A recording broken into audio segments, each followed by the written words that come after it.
thousands of your letters, tweets, emails, you name it, coming in. Britain is broken. How on earth did we get into this mess? But more importantly, how do we get out of it? The establishment had their chance. Now we're here to represent you. It's time for something different. It's time for GB News. I'm very patriotic. I believe in Britain. Our best days lie ahead. Britain's watching. Britain's watching. Join us here on GB News. The People's Channel. Britain's news channel. Join me, Patrick Christys, Monday to Friday, 3 till 6. We tackle the day's news agenda like you've never seen before. It's high tempo, high octane, the most controversial topics, and the best guests. You will not be able to take your eyes and ears off it. I'm not afraid to ask the questions that you really want answered. 3 till 6 p.m, Monday to Friday on GB News, the People's Channel, Britain's news channel. GB News has its own late-night paper preview show, Headliners, where comedians take you through the next day's top news stories. You don't have to bother reading the newspaper, we've got it covered for you. Headliners, every night at 11 p.m, and repeated every morning at 5 a.m. We won't send you to sleep like some of the other paper review shows out there. GB News, the People's Channel, Britain's news channel. Join me, Camilla Tominey, on Sunday mornings from 9:30, taking the politicians to task and breaking out of SW1 to see how their decisions are affecting you across the UK. Bursting the Westminster bubble every Sunday morning, only on GB News, the People's Channel. Britain's watching. I'm Michael Portillo. Join me on GB News on a Sunday morning for topical discussion, debate, arts and culture, and sometimes even ethical dilemmas. I don't always agree with you, Michael. Michael Portillo, Sundays on GB News, the People's Channel, Britain's news channel. I'm Andrew Doyle. Join me at 7 o'clock every Sunday night for Free Speech Nation, the show where I tackle the week's biggest stories in politics and current affairs with the help of my two comedian panellists and a variety of special guests. Free Speech Nation, Sunday nights from 7 on GB News, the People's Channel, Britain's news channel.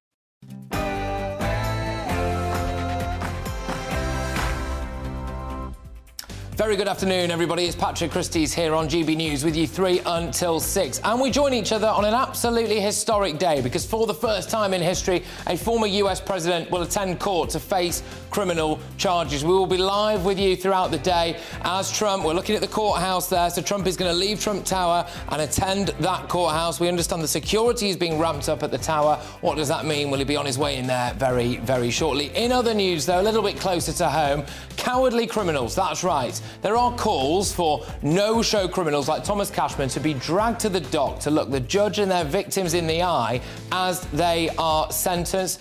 In other news as well, thousands of tons of raw sewage are being pumped into our rivers, into our beauty spot beaches every single year. It's disgusting, it stinks, it needs to stop. And finally as well, I think this will come as a shock to a lot of people. The budget for the workforce in adult social care is going to be halved. Does this leave the most vulnerable people in society left hung out high and dry in the final years of their lives? I think that is deeply wrong. All of that coming your way and much, much more with me, Patrick Christys, right now on GB News.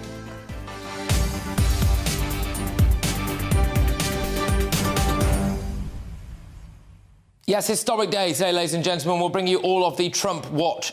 GB Views at gbnews.uk. Get your emails coming in, though, on that email address. I want to know whether or not you think that criminals should be forced to attend their sentencing in person so they can face justice looking the judge in the eye. GB Views at gbnews.uk. Get all of that coming in. But right now, it's your headlines with Tatiana.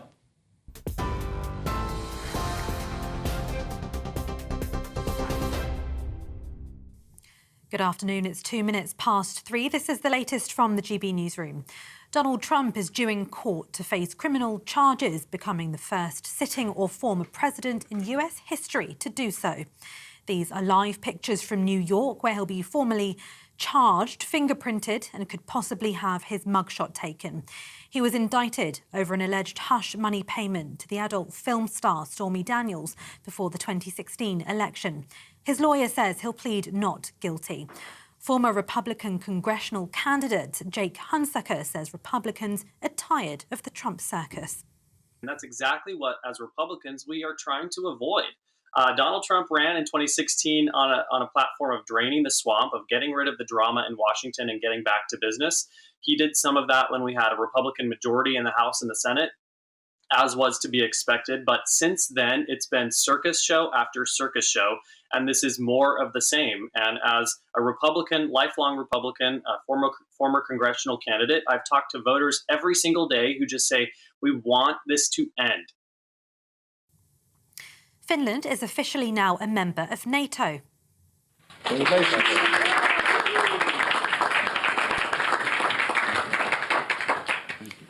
An accession document was handed to the US Secretary of State, formally cementing the country as the 31st member of the military alliance. The expansion, triggered by the invasion of Ukraine, roughly doubles the length of the border that NATO shares with Russia. The Kremlin has warned the move, which encroaches on its security, raises the risk of conflict, and said it would be forced to take countermeasures. NATO Secretary-General Jens Stoltenberg celebrated what he said was the fastest accession process in the organisation's history. This sends a clear message that every nation has the right to choose its own path, that NATO's door remains open and no one can close it with force or coercion. NATO is a community united by our values: freedom, democracy and the rule of law. We stand together, we protect and defend each other, all for one and one for all. Foreign Secretary James Cleverly also welcomed the move, posting an image of himself shaking hands with Finland's president on social media. The government says the accession has made the alliance stronger and the world safer. A mother and stepfather have been convicted over the death of their toddler. 2-year-old Lola James was attacked in her home in Haverfordwest in Pembrokeshire. She died in hospital 4 days after suffering catastrophic brain injuries in July 2020. Carl Bevan was found guilty of murder and Sinead James guilty of allowing her death. They'll be sentenced later this month. Police are investigating the death of a man who was shot in South London. The victim, said to be in his 20s, was found injured on Croydon Road in Mitcham in the early hours of this morning. He was taken to hospital but died a short time later. Police are appealing to anyone who was in the area who may have seen something suspicious to get in contact with them. TikTok has been fined £12.7 million by the Information Commissioner's Office for misusing children's data. The ICO says up to 1.4 million children under the age of 13 were using the app in 2020, which contravenes the company's own terms of use. UK data protection law also requires the platform to seek consent from parents of young users. The Home Secretary could face a legal challenge over plans to house migrants on a barge. The government is expected to announce that a leasing agreement has been reached to use the Bibby Stockholm in Dorset, which can accommodate more than 500 people. The move, designed to free up hotels, will reportedly cost taxpayers more than £20,000 a day. Halving social care funds in England has been described as a betrayal, with the Labour leader accusing the government of breaking promises. In December 2021, at least £500 million was pledged to help transform support for the social care workforce. That's been cut because of rising costs and trouble recruiting staff. Environment Secretary Therese Coffey says there is money available to be used where social care needs funding. There's an investment of about £7.6 billion, is my understanding, going into social care. We're creating a lot more opportunities for not only jobs, but of course the necessary care that people need. So there's quite a lot of money that hasn't already been spent that is going to be used to make sure that we target our interventions on where social care is needed the most. This is GB News. We'll bring you more news as it happens. Now, though, it is back to Patrick.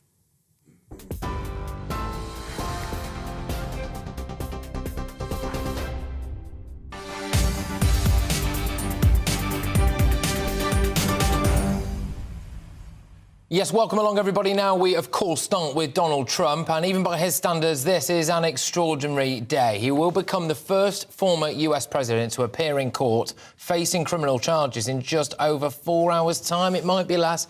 Trump has been investigated over a payment of £105,000 to adult film star Stormy Daniels in 2016, and Trump claimed yesterday that he's the victim of a witch hunt.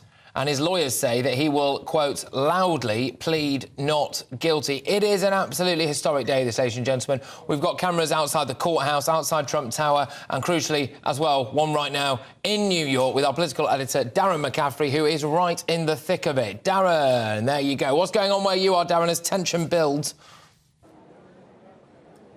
Yeah, very good afternoon to you, Patrick. Chaos, a circus, I would almost put it as. I'm, first of all, surrounded by a whole litany, hundreds and hundreds and hundreds of journalists who are gathered outside.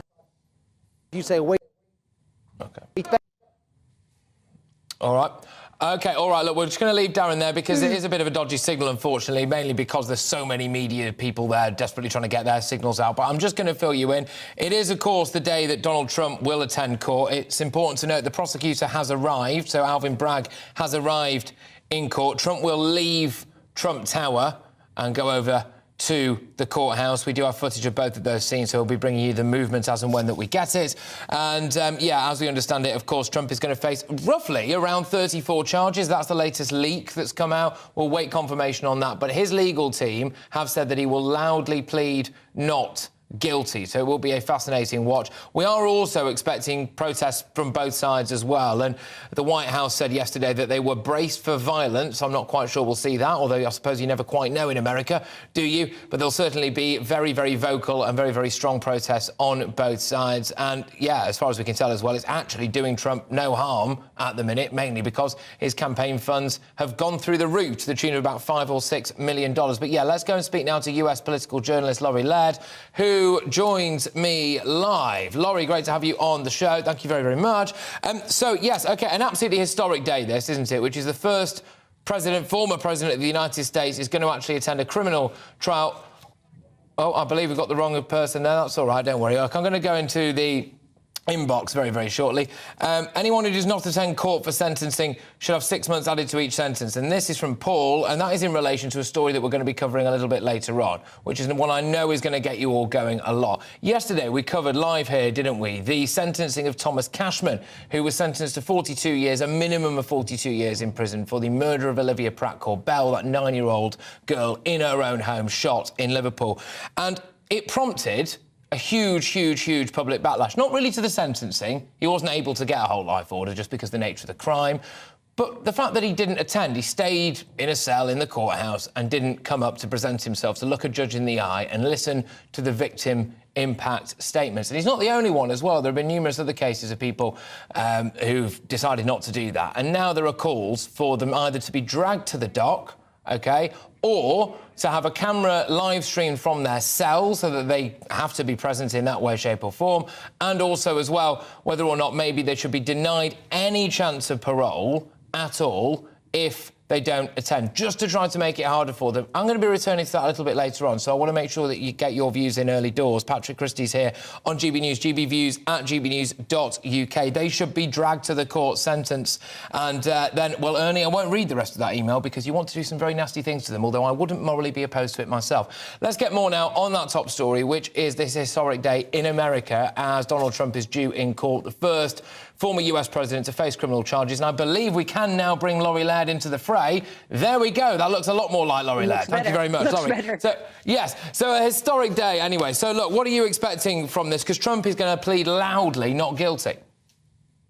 That's what his lawyers say. I think there are a couple of questions, because, look, we have set the stage here, and it seems like it is a historic day, but it seems like we've been waiting for this day for so long, so many investigations of Donald Trump. This is the first one where he is actually going to see the inside of courtroom. But I think two very big questions. One is, will he speak to the cameras in the corridor when he passes from being fingerprinted and goes through that procedural things for the arrest? He will then proceed to the courtroom, which is in the same building. There are some cameras set up in the corridor, although there won't be any cameras in the courtroom.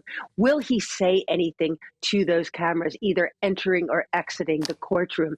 The other question, and this is has begun to take on a life of its own over the past couple of hours, will the judge put some kind of gag order on Donald Trump to prevent him from talking about this case, prevent his lawyers from talking about this case? Would certainly it would take away Donald Trump's ability to use this as a campaign tool. tool. But this is what we're wondering about. Will there be a gag order? Well, the question there is, as I understand it, it might also contravene the First Amendment, would it not? I mean, it seems to be a bit of a free speech issue, doesn't it? If Trump is banned from actually talking about it. Bear in mind, we don't have cameras in the courthouse, so we are, again, relying on people who are in that courtroom to tell us what they saw. And I know Trump is very concerned about bias. Well, absolutely, and certainly his lawyers have had brought up that potential First Amendment violation. But we have seen gag orders issued in criminal cases before, and in theory, the gag orders are sometimes imposed to protect the accused, because the thought is that if people are talking about the case, it could poison a jury pool. So that's why these gag orders are sometimes imposed. Feeling that this would be to prevent Donald Trump from saying anything that could be regarded as incitement. But certainly that is a big question we have at this hour. Absolutely. Look, Laurie, thank you very, very much. It's great to have you on the show, as always, and great to have your input on what's going on stateside. As far as we know, Donald Trump is currently in Trump Tower. We'll bring you more on it as we get it. He will be escorted by Secret Service agents. He'll go to Manhattan's criminal courthouse for the arraignment, and it's supposedly around a 30-minute drive. So the second that we see, of course, any movement outside Trump Tower, we'll bring that to you, and we'll give you the very, very latest. Darren McCaffrey, of course, will be on scene as well. Look, we've got loads more on that huge story throughout the show, but now water companies face unlimited fines and penalties as part of efforts to stop raw sewage being dumped into the country's waterways. And I've got to be honest with you, I find this, I think we all do, don't we? Absolutely, utterly disgusting and deplorable. The amount of raw sewage that is being pumped into our beauty spots and our rivers, etc. So raw sewage in the UK waterways, I mean, there was 301,091 sewage spills in 2022. Discharges fell by 19% as well. Companies were fined over £141 million between 2015 and 2022. I mean, it is absolutely staggering, isn't it? Absolutely staggering when you look at that amount of money. And presumably, these water companies don't really care because they're happy to pay it and just ditch the sewage. Well, Environment Secretary Therese Coffey has revealed a number of new measures as they try to get through with companies on this issue.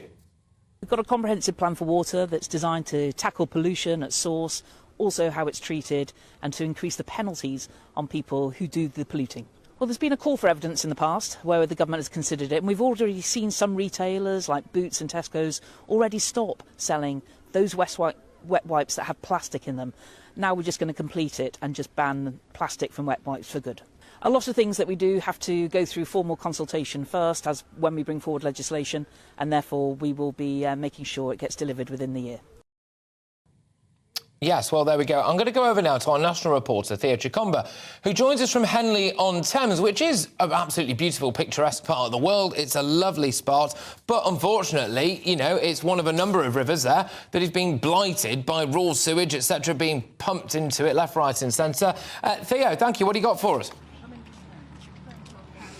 Yes, well, good afternoon. So we are next to the River Thames in Henley-on-Thames in Oxfordshire, and I wonder if we could just quickly have a look at the water. So here, campaigners for some time have been campaigning, saying there simply is too much river discharge going into here. It's used by swimmers, rowing clubs and more. Children going here, particularly this time of the year when it's Easter holidays, with summer coming up as well. So particularly a concern for companies, and what the government are saying is that there's going to be tougher regulation, more fines for water companies, and of course ensuring that this problem is solved. Whether or not that's going to happen is another question. We haven't heard from the water regulator yet, Ofwat. I imagine they're still going through some of those plans which have been given by the government today. But today we've been speaking to people in this area about what they think and what they have seen, including some of those who swim in this water, and this is what they had to say.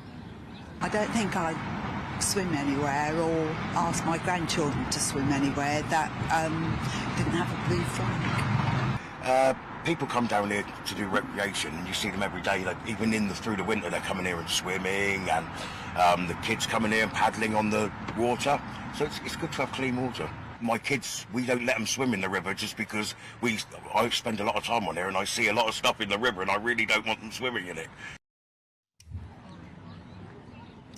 So it's not just this area. Recent figures in Wales for Water Welsh Company, over 600,000 hours of river discharge has gone into the waters there. So it's not just here in England, it's in Wales and parts of Scotland as well. And with summer around the corner, it is particularly a concern as people will be getting into the water during the hot days. And of course, we've had some response from the opposition Labour Party saying this is just more policy which is rehashed from previous years. And also we've heard from Tim Farron from Liberal Democrats, the environment spokesperson, who's saying they're simply rehashing old ideas, particularly when it comes to wet wipes which are found in rivers across the country. So it's a tough one to look at. Whether or not we'll see change is something we'll have to see in the coming years. Some of the money that had been reinvested, over £1 billion, particularly on the infrastructure, has been brought forward. So potentially we could see that, and maybe less river discharge going into here, which has an impact on river diversity and, of course, those who want to use the water in this area. Absolutely. Look, Theo, thank you very much. Theo Chikomba there, our national reporter in Henley-on-Thames. It's important as well to say this, ladies and gents. I know we have a lot of viewers where maybe in the Lake District, for example, and it isn't just rivers and it isn't just coastlines as well. Windermere, for example, could be dead, apparently, of any kind of life. In 20 years' time, it's got loads of sewage pumped into it and untreated chemicals, etc. It's all of our beauty spots, really. And I am very annoyed about all of this stuff because it's unsafe, it's unsanitary, and I don't like the idea that water companies are able to get away with it. Just some other figures that I think you might find quite astonishing here. So, for more than 1.75 million hours last year, water companies released raw sewage into our rivers and seas. And that's in England. So it's just in England. So the rest of the UK, goodness only knows. There was an average of 825 sewage spills into waterways per day. And believe it or not, that's 19% lower than the previous year. So we're only just getting to grips with it. It doesn't really look like much for getting to grips with it to me, but there we go. Earlier today, the Liberal Democrats leader, Sir Ed Davey, visited a beach in Eastbourne, that's nice for him, isn't it, to highlight the issue of sewage harming coastlines. There he is, stroking a dog on the beach. And, yeah, there we are. That's Ed Davey at a beach there with a cockapoo. The jokes write themselves sometimes, don't they? I'm joined now, though, by Caroline Ansell, who is the Conservative MP for Eastbourne. Caroline, great to have you on the show. Look, this is an absolute shocker. And, look, I've got to say, it's been happening on your watch. Well, what's been happening on my watch is a huge amount of work to plan for reform, to plan for change, to plan to see our water quality rise. And in fact, a local project called Blue Heart has been running for some time now, because the key issue in Eastbourne is how we manage our surface water, and to not put additional pressure on the sort of sewage system. And I met just on Saturday at one of our fabulous seafront hotels with the local swimmers and with Southern Water to look at the road ahead and how we're going to see our water quality return to excellent. So that's what's happening on my watch. Why can't we just nationalise the waterways? I never thought I'd be saying this, but I'm looking at the amount of sewage and guff that's being pumped into them and the amount of money that we're fining these companies, and they obviously don't care about that, do they? So why don't we just nationalise them? Well, I think you only need to look to Scotland as an example of why we might not tread that particular path. But there is significant and serious investment coming down the line. We recognise that this is a really important priority. And of course, for towns like Eastbourne, we rise and fall on our hospitality businesses, and the sea is our most important natural asset. Even today, on such a day as this, the sun is shining, there is nowhere more beautiful. And it's everything that people enjoy about living here and people enjoy about visiting here. So our water quality is mission critical. And I'm really pleased today, actually, even as recently as just this morning, I had a very constructive meeting with the owner of the pier, and we're looking to host the new sort of Proteus pilot, because data is king. And this new pilot is going to inform all the investment to come and to broker the very necessary change. But one of the reasons why in Eastbourne we've seen some decline in our water quality has been less around the sewage outflows and more about misconnections in the town. So this comes back to local planning, building control. So all of those issues, we need to chase those down too.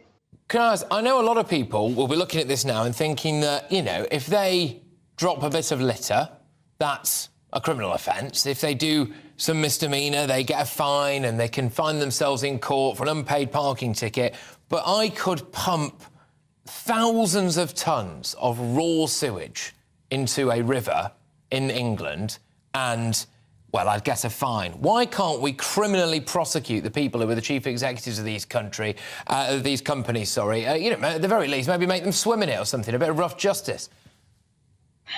Well, I talk about rough justice because the sort of director that came from Southern Water, he went out into the water on Saturday with our swimmers. He said it was cold, but really enjoyed the experience. Look, it will change culture and it will change priorities and how resources are used for these companies when they are now tied to their environmental performance. So I anticipate that we will only see now year-on-year improvement. But I don't think we can underestimate how complicated, complex this situation is. We're talking about, I think, 500,000 in terms of kilometres of pipes. We're talking about something of serious gargantuan ambition to really wrestle with this Victorian sewer situation and take us to a new place. All right, Caroline, thank you very much. Caroline Ansell there, the Conservative MP for Eastbourne. Look, Clive's been on. I'm going to say I agree with Clive on this. He says, Dear Patrick, fining water companies isn't the answer because they will just pass that on to the consumer. So there you go. We pay for it twice, don't we? We pay for it in the fact that we've got a river that stinks of goodness knows what and all the animals are dying, and then we fine the company and then your water bills go up. I mean, it's absolutely shocking. Your water bills have gone up. Mine certainly have. And what are we paying for? For them to ditch a load of sewage into your local river or the coastline? It's absolutely shocking. He says the company directors should face jail and stripped of their money, and then you'll see a difference. Clive, I like the way you think. GBViews at gbnews.uk. Moving on, though, talking about people who people wish had faced more justice, Thomas Cashman has been criticised for refusing to appear in court when he was sentenced for murdering Olivia Pratt-Corbell. It got me thinking, should killers be forced to face the music? I'm Patrick Christys on GB News, Britain's news channel. It's all about family, being in people's living rooms, all the interaction and getting to know who our viewers and listeners are. When I was young, my dad used to say, Nana, stop arguing. I wanted an outlet that would enable me to give my opinion. People are going through a really hard time right now, and I know that you don't feel like you're being listened to by the establishment. I came to GB News because it's the People's Channel and I want the audience to have their say on the events of the day. We're dynamic. We do something different. Democracy shows that the wisdom of the nation is in its people. I get to travel to find out what the story is from a personal perspective. The British people aren't fools. We know when we're not being told the full story. We've got to work out how Britain moves forward from this. It's the best country in the world. The establishment had their chance. Now we're here to represent your views. Britain's watching. Britain's watching. Britain's watching. We're proud to be GB News, The People's Channel. Britain's news channel. Hello, I'm Michelle Dewberry, and you can join me every weekday 6 till 7 on Jubes and Kerr. You're an inspiration to us all. Clip that bit up. Well, you are. That's my ringtone. My political ambitions those days are gone, I can tell you. She's only teasing. Go on. He's probably going to want to lay down now. I'll give him 2 minutes to have one. Let's respectfully disagree. That's what we like on Jubes and Kerr. Come and join us. GB News, the People's Channel. Michelle Dewberry, weekday evenings at 6 o'clock. Start the day with GB News. We catch up on all the big stories you didn't hear the night before. And take a look at what the world's talking about this morning. That's right, Monday to Thursdays from 6 o'clock. It's Breakfast with Eamon and Isabel. Straight after breakfast, join us, Bev Turner and Andrew Pearce. We're going to take you through till noon. We'll be tackling the big topics of the day, including the things that the other channels just won't talk about. If it's happening here. Wake up to mornings on GB News, the People's Channel. Britain's news channel. I'm Simon Evans. Join me on GB News for Headliners at 11 p.m. What's the scoop? I'll be joined by 2 of the country's top comedians. That's right. As we take a look at tomorrow's newspapers tonight. We're going to get into trouble. If it's a big story, we'll be covering it. Spill some tea on him. There we go. But we'll also have some fun. I wouldn't stick up a bank. My father didn't love me. So anyway. Headliners every night from 11 on GB News, the People's Channel, Britain's news channel. We've got a brand new lineup every Saturday night on GB News. From 6 p.m, I'll give you my unique take on the world today. Then at 7, it's me, Calvin Robinson, with my Common Sense Crusade. New to GB News is the Saturday 5. 5 times the opinion. Join us every Saturday from 8 p.m. as we debate the week's stories. With us 4, plus a special guest. And at 9, of course, it's Mark Dolan Tonight. Brand new Saturday nights on GB News, Britain's news channel.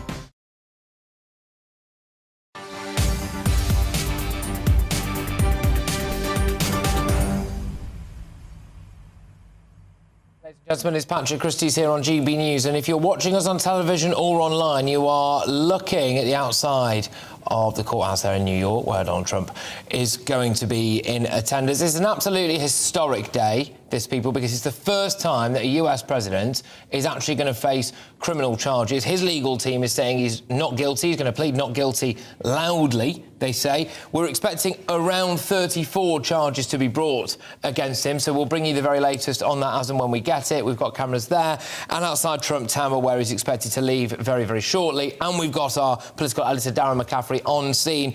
Talks as well, potentially, of there being violent protests, etc. We'll bring all of that to you as and when we get it. But look, I just want to return to a topic that I'm going to be talking about a lot over the course of this show, and it's about whether or not violent criminals, murderers, should be made to attend their sentencing. So yesterday, Thomas Cashman, who was found guilty, sentenced to a minimum of 42 years for the shooting and killing of 9-year-old Olivia Pratt-Corbell in Liverpool, he refused to come up from his cell to listen to the victim impact statements, first and foremost, and also look the judge in the eye as she gave him his sentence. He refused to do that, and he's one of a number of people who've done that. We're going to be putting together a bit of a rogues gallery of these people later on. No-show crims, they're called.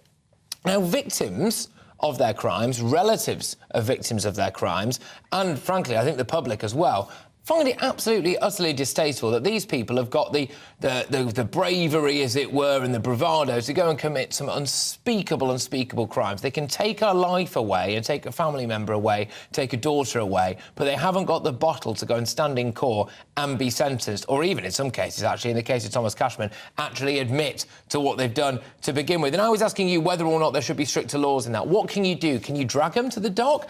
Terry thinks that actually she doesn't think that criminals should be dragged to court for sentencing or punished for not wanting to turn up. So she wouldn't even punish them for not wanting to turn up. It just shows the coward that they are, especially when they're saying they're innocent. That's Terry. But there's a different view here, and this view comes in from Paul. And Paul says anyone who does not attend court for sentencing should have 6 months added to each time they refuse to leave their cell. There are calls to put cameras in that cell so they haven't got a choice. They just have to sit there and they know that they are being beamed out to the courtroom. There is talk as well of them being denied any form of parole whatsoever if they don't attend. I think that this is something that needs to change in our justice system. Despicable people like this guy, Kochi Salamaj, who murdered primary school teacher Sabina Nessa, Jordan Sweeney, sexually assaulted and killed Zara Alina. They didn't attend court either when it came to their sentencing. These vile thugs and monsters need to actually know what our justice system feels like and be dragged, in my view, be dragged to that courtroom. GBViews at gbnews.uk. We're going to go into a lot more detail on that over the course of this show, but there's loads more to come between now and 4 o'clock. We're all being hit with energy prices, OK? I will ask whether businesses up and down the country are in danger of now closing as they face these huge increases. Is it another assault on our businesses who survived COVID, who survived everything else, and now this could be the final nail in their coffin? And we couldn't get this story yesterday because it was a very fast-moving news agenda. We had loads and loads of breaking news. But I promise you, we are going to find out in a few minutes how scientists plan to stop cows farting and with it, hitting our net zero target. Don't say you don't get the news you really care about here on my show, people. But first, it is your latest headlines with Bethany Elsey.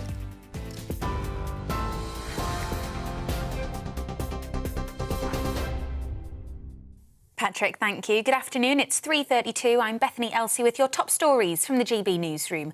Donald Trump is due in court to face criminal charges, becoming the first sitting or former president in US history to do so. You're watching live pictures from New York now, where he'll be formally charged. He was indicted over an alleged hush money payment to the adult film star Stormy Daniels before the 2016 election. His lawyer says he'll plead not guilty. Finland is officially a member of NATO.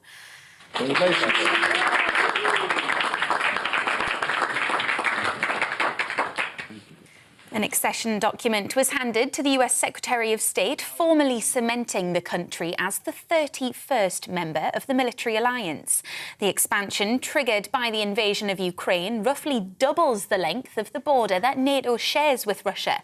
The Kremlin has warned the move, which encroaches on its security, raises the risk of conflict and said it would be forced to take countermeasures. A mother and a stepfather have been convicted over the death of 2-year-old Lola James. She was attacked in her home in Haverfordwest in Pembrokeshire back in July 2020. She died in hospital 4 days later after suffering catastrophic brain injuries. Kyle Bevan was found guilty of murder and Sinead James guilty of allowing her death. They'll be sentenced later this month. And TikTok has been fined £12.7 million by the Information Commissioner's Office for misusing children's data. The ICO says up to 1.4 million children under the age of 13 were using the app in 2020, which contravenes the company's own terms of use. UK data protection law also requires the platform to seek consent from young parents of young users. You're up to date on TV, online and DAB+ radio and tune in. This is GB News.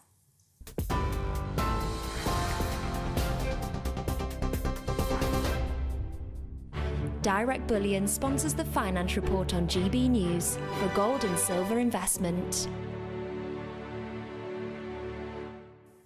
It's back to Patrick in a second, but first here's a quick snapshot of today's markets. The pound will buy you $1.2503 and 1.1423 euros. The price of gold is £1,617 and 23 pence per ounce, and the FTSE 100 is currently at 7,665 points. Direct Bullion sponsors the Finance Report on GB News for gold and silver investment.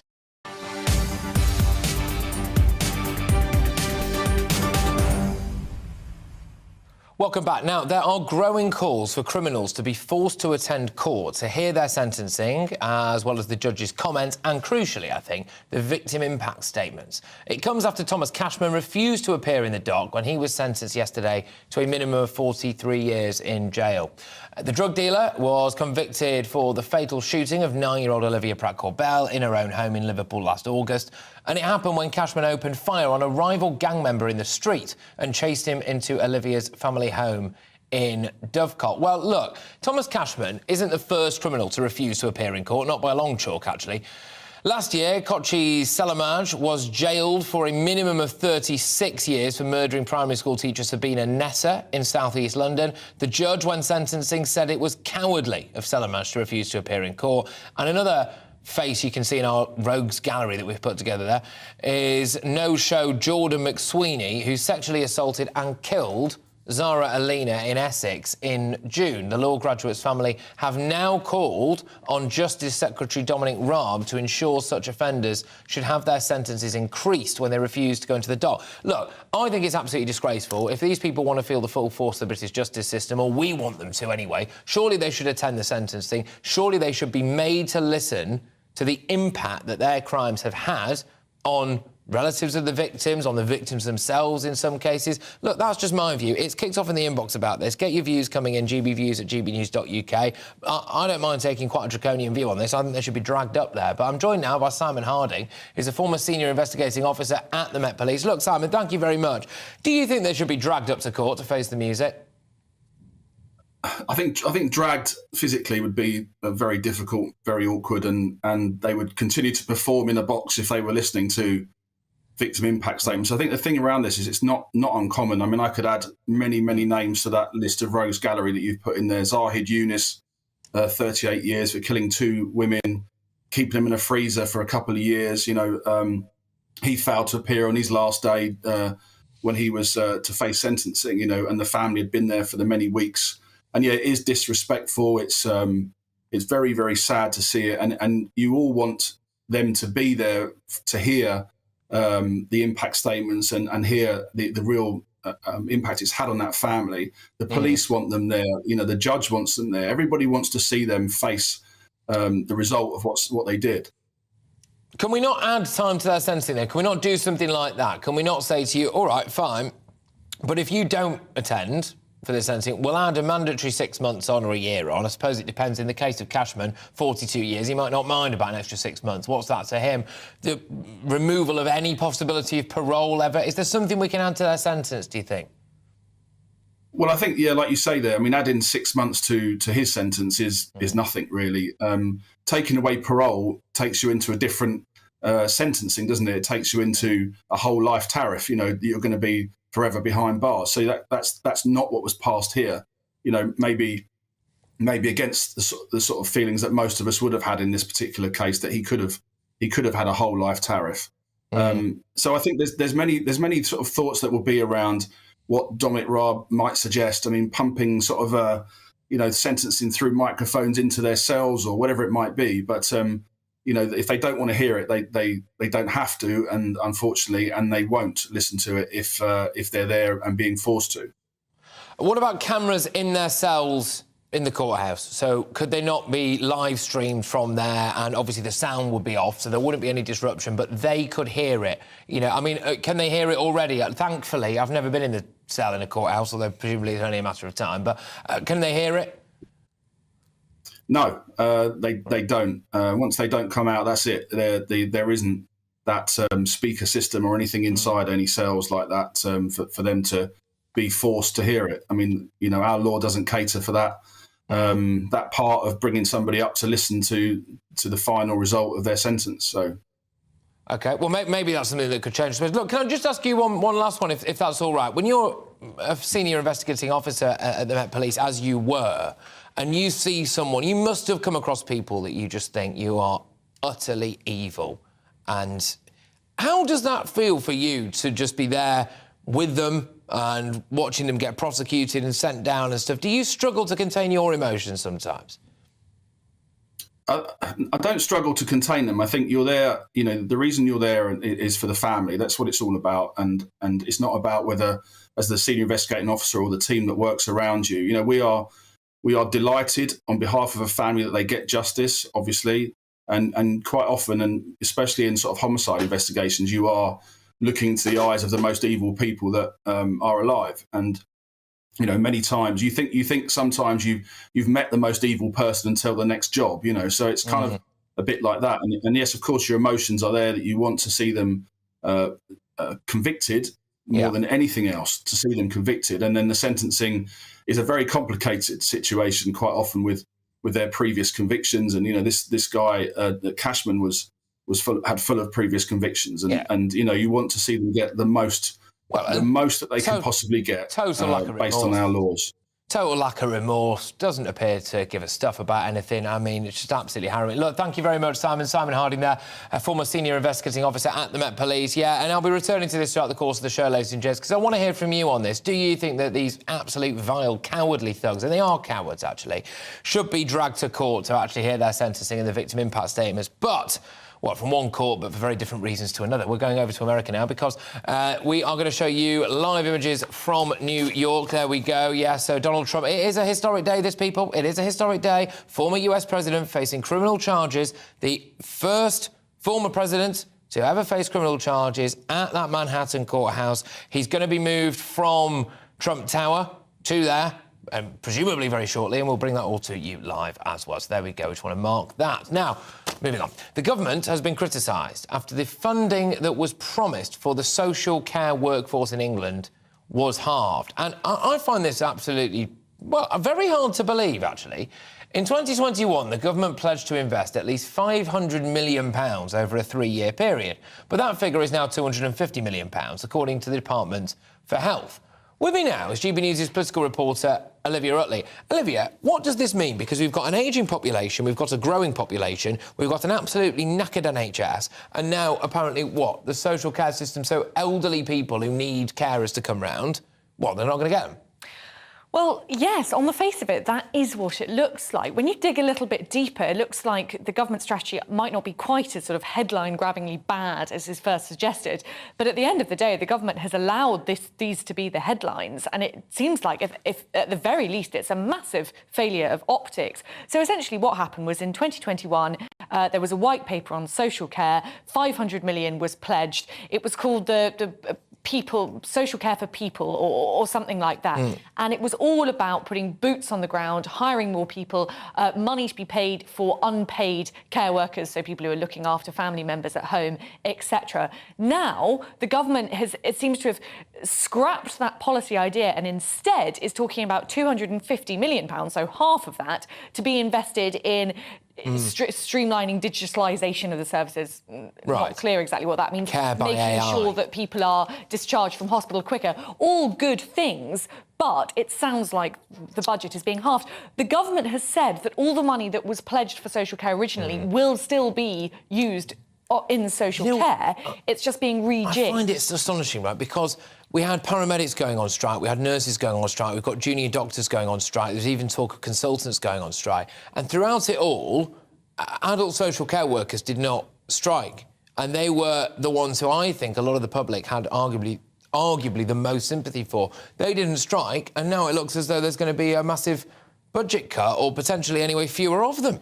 Well, absolutely. And even if the government is sticking with the same budget as it was originally planning and just sort of redirecting where those funds go, what it does look like is though it is as though the money will be used for services rather than people. And as you say, there was a lot of public sympathy for adult social care workers who are some of the lowest paid and least satisfied. Poll after poll of adult social care workers shows that they're really very low paid, have very, very low life satisfaction. And on questions like, do you come home exhausted from work? I mean, they rank higher than anyone else. So this seems like a very strange decision from the government. It seems like a sort of technocratic decision. It looks like someone has looked at the figures and thought, right, we can speed up discharge from hospital if we do X, Y, Z, so let's do that. It will be without a thought to the people. It will be fascinating, won't it, to see whether other elements of the NHS now decide to go on strike in solidarity with the care workers, because, you know, when we was talking about paramedics and all of this stuff, people were tooting their horns, junior doctors were getting up in arms, consultants were getting up in arms, everyone. Consultants, by the way, on an absolute wedge.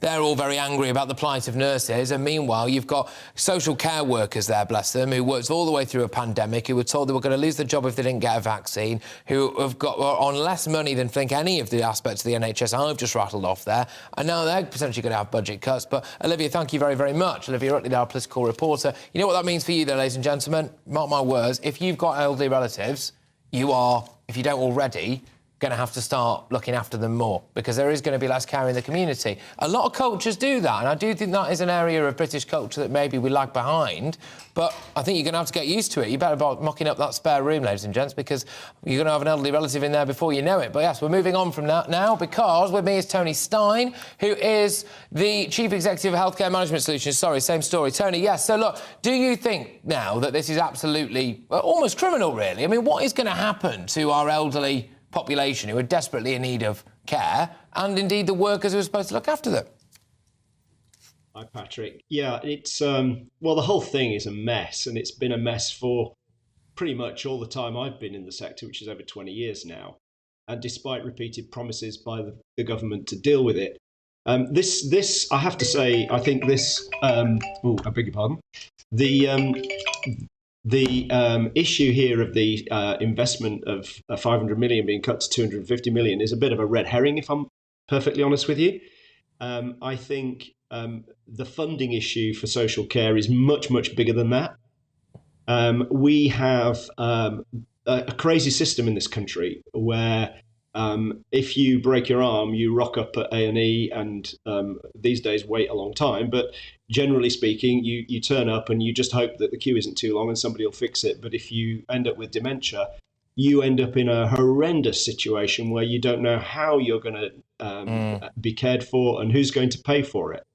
And you're quite right that we've got a situation now where we've got a huge problem with recruitment and retention in the sector. And there's no surprise, it's a very difficult job. We've got some amazing people doing amazing work and being paid way less than the average pay for people in this country, which is around about £15 an hour. And at the moment, the real living wage is about £10.90 come April. But look, what is the actual way bigger than this. What is the actual effect of this going to be? Because I don't know how this adds up. We've got an ageing population, we've got a growing population, and that, for me, would mean It's stating the bleeding obvious is that the adult social care sector needs to be well funded and people need to be looked after, or we need to have a national conversation about the fact that you are going to have to change British culture, essentially, and live with your in-laws and live with your parents in their dotage. And I don't think we're doing either of those things. What is coming around the corner here? Well, Patrick, you've hit the nail on the head. We can't, if we wanted to go back to the situation where families looked after our elderly, which is great, lovely, fantastic, we have to recognise that productivity in this country is going to drop dramatically at a time when we need to be working harder and increasing productivity if we're going to get out of the financial mess that we're in post-COVID. You know, so you can't have everything. You can't have people giving up work to go and look after elderly relatives and still have the products and services and an economy that we want as a first world country. You know, we've got to try and encourage a conversation around what we're prepared to pay for people and not leave local authorities who have no money whatsoever to try and fund social care. The big issue for me has always been funding. Funding needs to be central and it needs to be set across the country nationally. If you are an elderly person and require residential care and you're in, for example, Knowsley or Manchester or something like that, you're going to be funded to the tune of £500 a week. And you know, if however you live in West Sussex, we'll get £950 a week to look after you. It's a real postcode lottery depending on where you live. And remember, I mean, if you think about it, £500 a week. How can we pay a decent rate to our workers if we're getting £500 a week to deliver 24/7 care? Well, it's not going to happen. It's not happening at all. And they've got them over a barrel. I am dead against strike action. I've made my views very, very clear, and I even took a lot of flack for the quite controversial stance I took when it came to nurses, etc. But I look at this lot now, bless them, they didn't strike. They're on less money than nurses. They're on less money than a lot of people. They've got an incredibly difficult job, and now it would appear to me, anyway, that may well end up being shafted a little bit, but there we go. Look, Tony, thank you very, very much. Look, good luck to you and take care. Tony Stein there, who's Chief Executive of Healthcare Management Solutions. Right, OK, so are thousands of businesses at risk of going bust after the government's energy support scheme ended? We'll have to have a look at that, won't we? And we are going to be going to New York very shortly. New York, yes, that is live shots of New York now for you.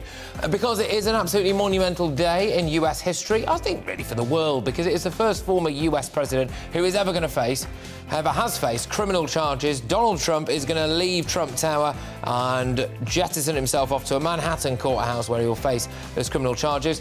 What we're going to see is him plead not guilty and loudly plead not guilty. We might get shots of Trump talking to the cameras, and we might, very unfortunately, get some pictures of violent protests. The White House is prepared for it. We'll have to wait and see. I'm Patrick Christys. This is GB News. I joined GB News because I was sick and tired of not hearing my views being represented, not just mine, but so many people that I knew and spoke to. I just couldn't get my voice out there. I couldn't say anything. I couldn't do anything. Whatever the narrative was, I kind of had to follow it. GB News is there to provide a voice for those who have been ignored by the establishment media. We think different things, we've got a different style. GB News is here to be optimistic and positive about the future. It's real kind of dynamic and flowing, with the audience very much at the heart of it, like a big family. Here at GB News, we talk about the things that matter to you. Hearing the voices from right across our towns and cities, especially our towns. All sides of the argument represented with a heavy dose of opinion. We're on a mission here to make a difference. And the GB News family really is here for you, and whatever time of day you can watch or listen. Britain's watching. Britain's watching. We're proud to be GB News. The People's Channel. Britain's news channel. Westminster is going around in ever-decreasing circles, followed by the media. Britain is broken. How on earth did we get into this mess? But more importantly, how do we get out of it? Join me at 7 p.m, Mondays to Thursdays on Farage. Here on GB News, we will have open, rational debate. We've got to work out how Britain moves forward from this. Join us here on GB News, the People's Channel. Britain is watching. You've probably seen politicians interviewed 1,000 times, but we do it differently. We find out who they really are, we don't shout, we chat, and hopefully we bring a bit of light, not just heat. Did you know, All Kate sorts of Moss? Apparently. Do you have a pair of jeans or a pair of jeans? No, of course I don't. What would I do with them? My friends are like, oh my God, what's she doing now? Join me every Sunday at 6 for Gloria Meets, only on GB News, the People's Channel, Britain's news channel. I'm Jacob Rees-Mogg, the Member of Parliament for North East Somerset and a former government minister. For years, I've walked the corridors of power in both Westminster and the City of London. I campaigned in the largest democratic vote in our island's story. I know this country has so much to be proud of. We need to have the arguments, the discussions on how we make it better. The wisdom of the nation is in its people. Vox Populi, Vox Dei. That's why I'm joining the People's Channel. Join me Monday to Thursday at 8 p.m. on GB News, Britain's news channel. I'm Mark White. As GB News Home and Security Editor, I cover those key issues that are so important to you. Our authorities, our communities doing all they can to combat violent crime. With the public services under unbearable strain, why are we still failing to control our borders? Defence, the first priority of any government, has been continually hollowed out. Can we trust our politicians to protect the armed forces? Join me, Mark White, on GB News.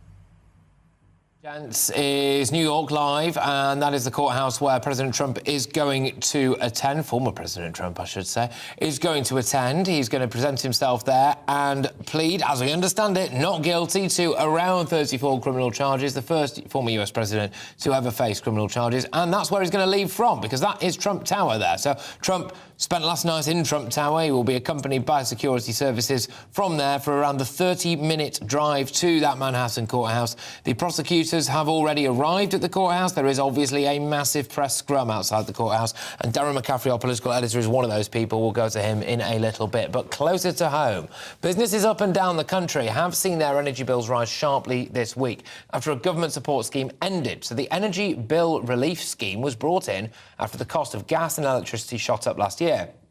But there are now fears that many businesses could close as they cope with huge increases in bills. Let's get our economics and business editor on the case, Liam Halligan, with On the Money.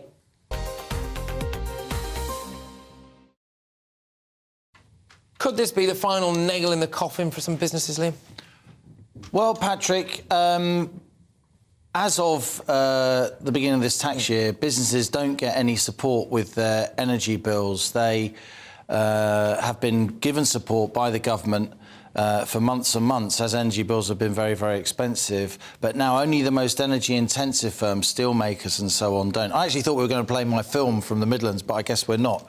Because in the Midlands, I spoke to business leaders and I also spoke to the Tory mayor from the West Midlands, Andy Street. And business leaders and indeed Andy Street are concerned that companies have been locked into high energy prices in the contracts that they negotiated last summer and autumn when energy prices were very high. And now energy prices are much lower. There's concern that companies are trapped in these contracts. So Andy Street, pretty controversially, is calling on ministers to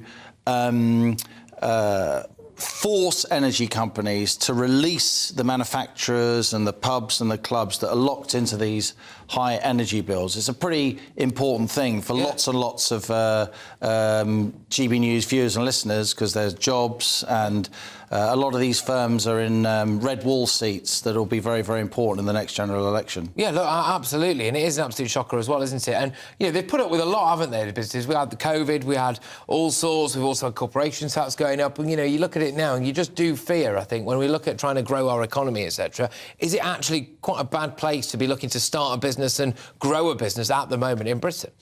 No, I don't think it is. We still have a fantastic workforce. We have lots of entrepreneurial, dynamic people.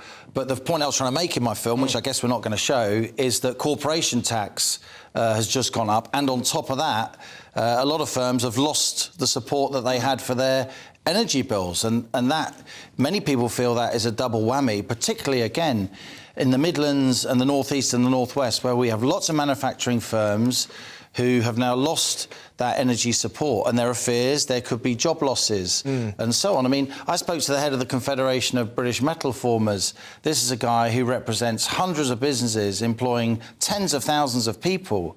And he's just written to the Business Secretary, Kemi Badenoch, and said that many of his members were, quote, coerced by energy providers into signing contracts last summer and autumn when wholesale energy prices were sky high.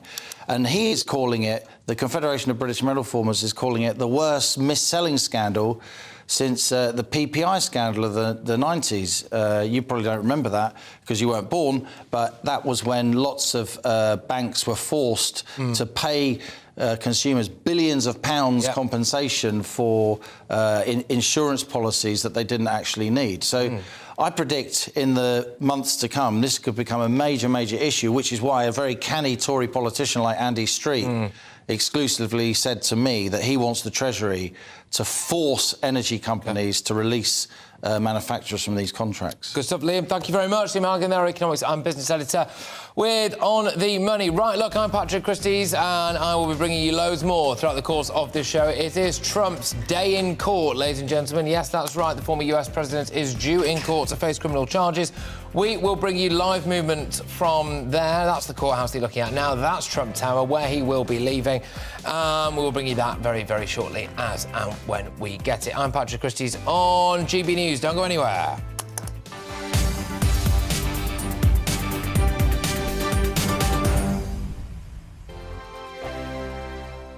Monday to Thursday nights on GB News. At 6, it's Dubes & Co. 7 o'clock, Farage. At 8, join Jacob Rees-Mogg. And at 9, Dan Wootton Tonight, followed by Headliners. On TV, radio and online. This is GB News. First and foremost, I am a GB News fan, and I was before I was working here. Just love the fact that we're asking the questions that a lot of establishment media won't ask. With a bit of a twist, we not only want to inform you, but we want to keep you entertained. It's worth the drive because you get in and the team's all ready and waiting, they're itching to go, and it's a proper little family. GB News is the People's Channel. It's the audience that makes the programme sing. We're giving our viewers and our listeners a voice. I see the thousands of your letters, tweets, emails, you name it, coming in. Britain is broken. How on earth did we get into this mess? But more importantly, how do we get out of it? The establishment had their chance. Now we're here to represent you. It's time for something different. It's time for GB News. I'm very patriotic. I believe in Britain. Our best days lie ahead. Britain's watching. Britain's watching. Join us here on GB News. The People's Channel. Britain's news channel. Join me, Patrick Christys, Monday to Friday, 3 till 6. We tackle the day's news agenda like you've never seen before. It's high tempo, high octane, the most controversial topics and the best guests. You will not be able to take your eyes and ears off it. I'm not afraid to ask the questions that you really want answered. 3 till 6 p.m, Monday to Friday on GB News, the People's Channel, Britain's news channel. GB News has its own late-night paper preview show, Headliners, where comedians take you through the next day's top news stories. You don't have to bother reading the newspaper, we've got it covered for you. Headliners, every night at 11 p.m, and repeated every morning at 5 a.m. We won't send you to sleep like some of the other paper review shows out there. GB News, the People's Channel, Britain's news channel. Join me, Camilla Tominey, on Sunday mornings from 9:30, taking the politicians to task and breaking out of SW1 to see how their decisions are affecting you across the UK. Bursting the Westminster bubble every Sunday morning, only on GB News, the People's Channel. Britain's watching. I'm Michael Portillo. Join me on GB News on a Sunday morning for topical discussion, debate, arts and culture, and sometimes even ethical dilemmas. I don't always agree with you, Michael. Michael Portillo, Sundays on GB News, the People's Channel, Britain's news channel. I'm Andrew Doyle. Join me at 7 o'clock every Sunday night for Free Speech Nation, the show where I tackle the week's biggest stories in politics and current affairs with the help of my 2 comedian panellists and a variety of special guests. Free Speech Nation, Sunday nights from 7 on GB News, the People's Channel, Britain's news channel.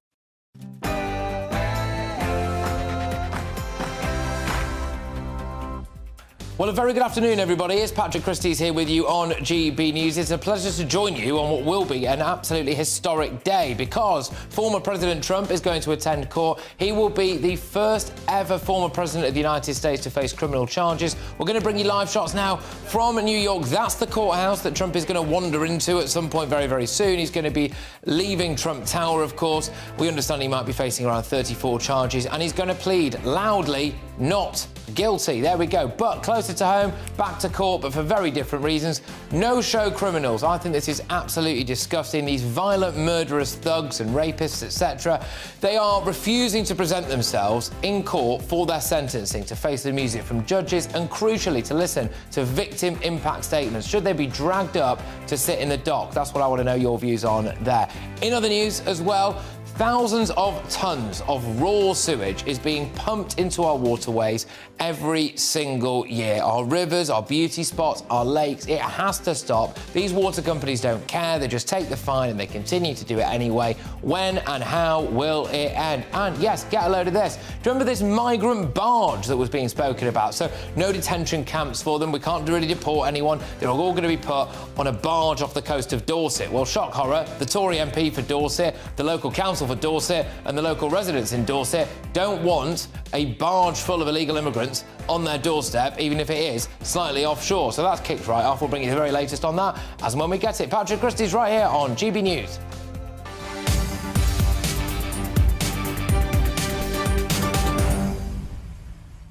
Yeah, welcome back. Get your views coming in thick and fast. GBviews at gbnews.uk. Should criminals be dragged to court to face their music for their sentencing? That's what I want to know from you. And also, do you think that the people of Dorset should just do their bit for the country's migrant crisis and have a barge full of illegal immigrants just off their coastline? Let me know what you think. GBviews at gbnews.uk. But right now, it's your headlines.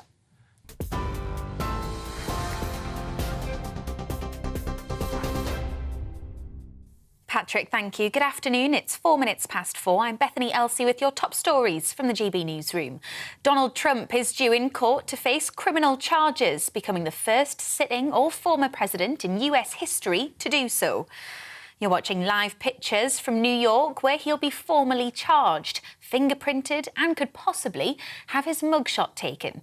He was indicted over alleged hush money payments to the adult film star Stormy Daniels before the 2016 election. His lawyer says he'll plead not guilty. Former Republican congressional candidate Jake Hunsaker says Republicans are tired of the Trump circus. That's exactly what, as Republicans, we are trying to avoid. Donald Trump ran in 2016 on a platform of draining the swamp, of getting rid of the drama in Washington and getting back to business. He did some of that when we had a Republican majority in the House and the Senate, as was to be expected. But since then, it's been circus show after circus show, and this is more of the same. And as a Republican, lifelong Republican, a former congressional candidate, I've talked to voters every single day who just say, we want this to end. Finland is officially a member of NATO.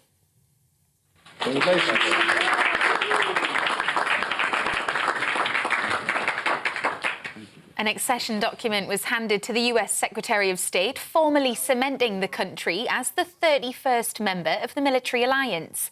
The expansion, triggered by the invasion of Ukraine, roughly doubles the length of the border that NATO shares with Russia. The Kremlin has warned the move, which encroaches on its security, raises the risk of conflict, and said it would be forced to take countermeasures. NATO Secretary-General Jens Stoltenberg celebrated what he said was the fastest accession process in the organization's history. This sends a clear message that every nation has the right to choose its own path, that NATO's door remains open and no one can close it with force or coercion. NATO is a community united by our values: freedom, democracy and the rule of law. We stand together, we protect and defend each other, all for one and one for all. The Foreign Secretary James Cleverly also welcomed the move, posting an image of himself shaking hands with Finland's president on social media. The government says the accession has made the alliance stronger and the world safer. A mother and stepfather have been convicted over the death of their toddler. 2-year-old Lola James was attacked in her home in Haverfordwest in Pembrokeshire back in July 2020. She died in hospital 4 days later after suffering catastrophic brain injuries. Kyle Bevan was found guilty of murder and Sinead James guilty of allowing her death. They'll be sentenced later this month. TikTok has been fined £12.7 million by the Information Commissioner's Office for misusing children's data. The data regulator says up to 1.4 million children under the age of 13 were using the app in 2020, which goes against the company's own terms of use. UK data protection law also requires the platform to seek consent from parents of young users. The Home Secretary could face a legal challenge over plans to house migrants on a barge. The government is expected to announce that a leasing agreement has been reached to use the Bibby Stockholm in Dorset, which can accommodate more than 500 people. The move, designed to free up hotels, will reportedly cost taxpayers more than £20,000 every day. Halving social care funds in England has been described as a betrayal, with the Labour leader accusing the government of breaking promises. In December 2021, at least £500 million was pledged to help transform support for social care. That's been cut because of rising costs and trouble recruiting staff.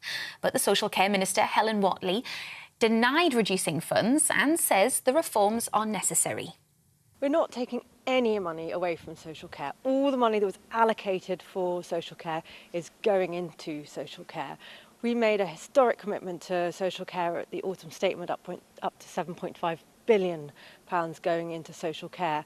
And today what we're doing is announcing the next steps on our social care reform. So taking forward really important reforms for adult social care, at the heart of which actually is the workforce, and making sure that the care workforce has the recognition and status it deserves. The government is setting out a new plan to ensure a clean and plentiful supply of water for the future. The government wants to see more investment from water companies, as well as tougher enforcement for those who pollute. It could also ban plastic in wet wipes and introduce restrictions on substances in textiles, cleaning products and paints. This is GB News. We'll bring you normal news as it happens. Now, though, it's back to Patrick.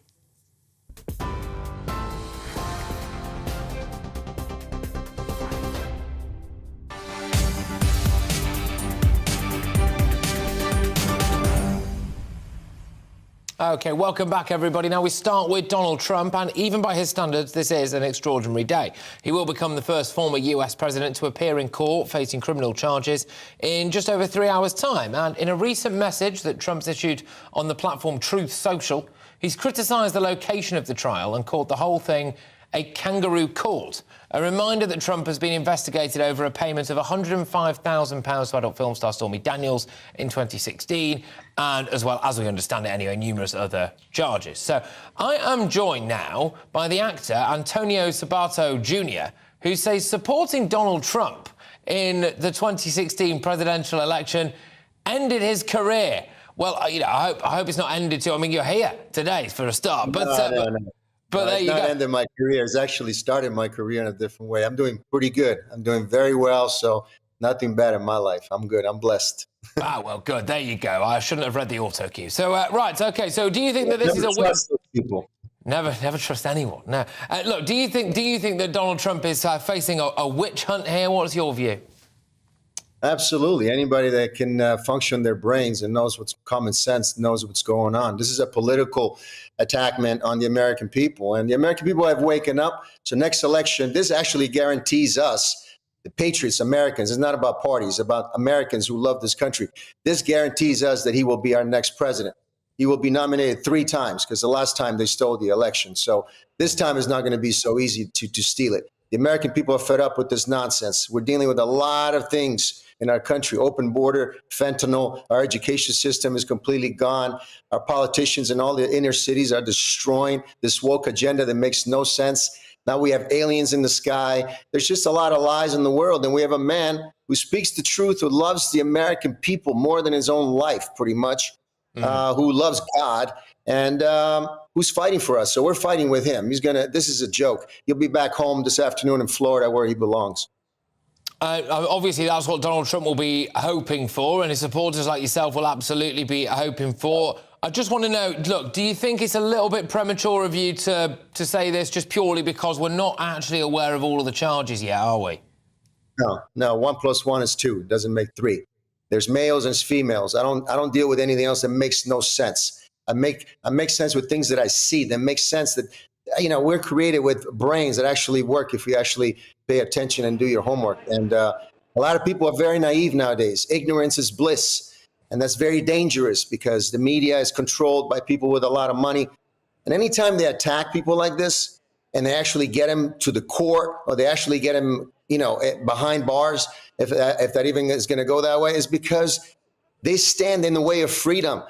Trump stands in the way of freedom. These people are controlled. The politicians make millions of dollars. The Pelosi, the Obamas, the Bidens right now, look what he's done in 2 years. He's destroyed our nation and ultimately the rest of the world. So that makes sense to me. And so I understand what's going on. But like I said, the American people are fed up. They took an election away from us last time, but it won't happen again.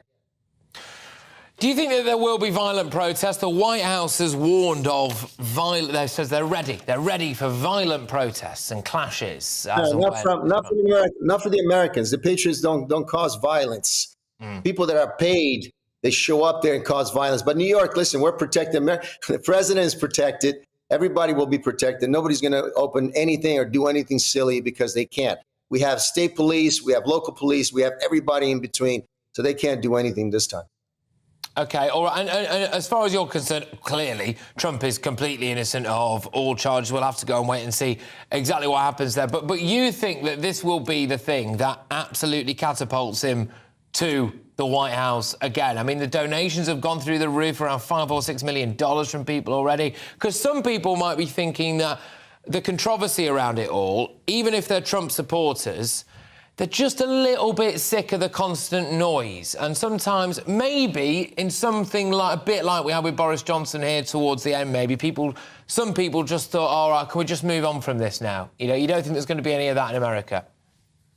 Of course not. Look at what's going on. Our dollar, our gasolines, our country as a nation. We don't even pray to God anymore. We don't even mention God, family values, all that stuff. This is not about Trump. It's not about him, the individual. It's about the American people, the dignity of this country, loving our police officers, loving our military, protecting our border, making sure that nobody comes here illegally. I came to this country legally and I paid the price. So I know how it is. And I also lived as a young boy through communism. So I know what's going on. So if you know your history, you're on my side, believe me.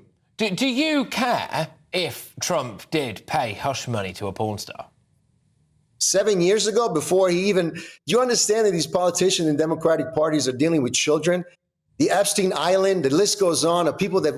The Bidens, what he's done. His son, he's a drug dealer, drug abuser, an addict.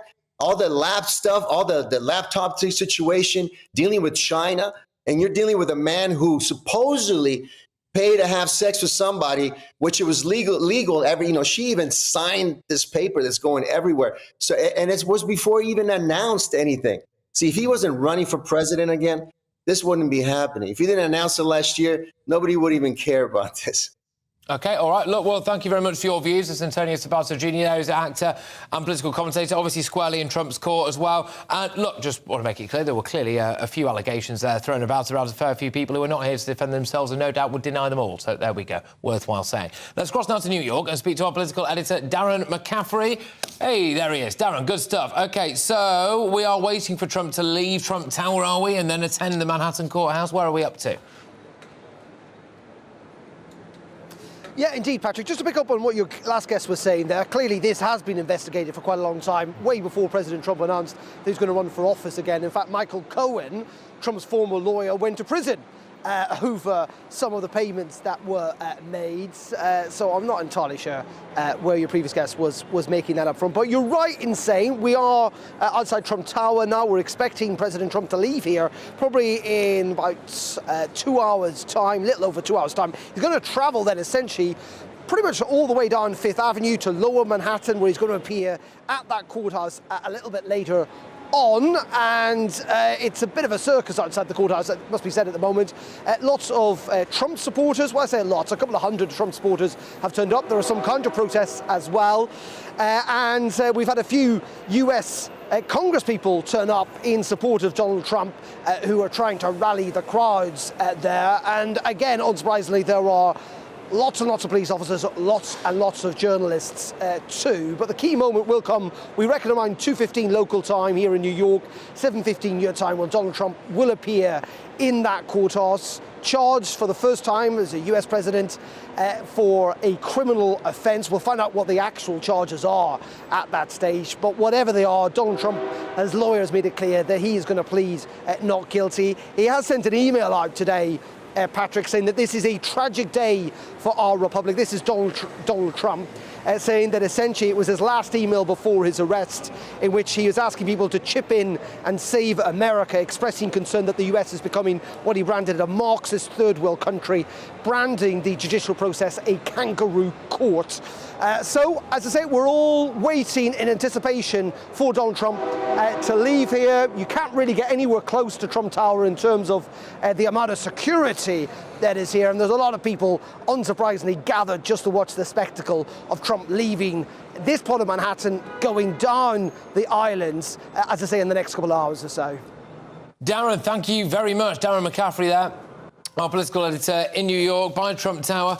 We're awaiting, of course, as the former President Trump will make his way to court. We'll bring you all the latest as and when we get it as well. We've got shots from outside Trump Tower and the courthouse as well. So hopefully, fingers crossed, you will not miss a beat on what is a very, very historic day. Right, moving on, though, closer to home, water companies face unlimited fines and penalties as part of efforts to stop raw sewage being dumped into the country's waterways. Sewage is discharged in rivers and seas across the UK on a regular basis. Now, water firms are allowed to dump untreated sewage at times of exceptional rainfall, and that's all fair enough. But let's just talk about how serious this problem is, because the figures are stark. Environment Agency figures show there were more than 300,000 sewage spills in 2022. That's an average of 824 a day, and that was an improvement, believe it or not, on last year, 19% improvement on last year. But the Environment Agency said that was due to dry weather rather than any action being taken by these companies, and a number of firms have been fined for releasing sewage into waterways. Between 2015 and 2022, the Environment Agency completed 56 prosecutions against water and sewage companies, leading to fines of more than £141 million. But clearly they don't really care, do they? So Environment Secretary Therese Coffey has revealed a number of new measures that the government is going to be putting forward to try to get tough on these companies.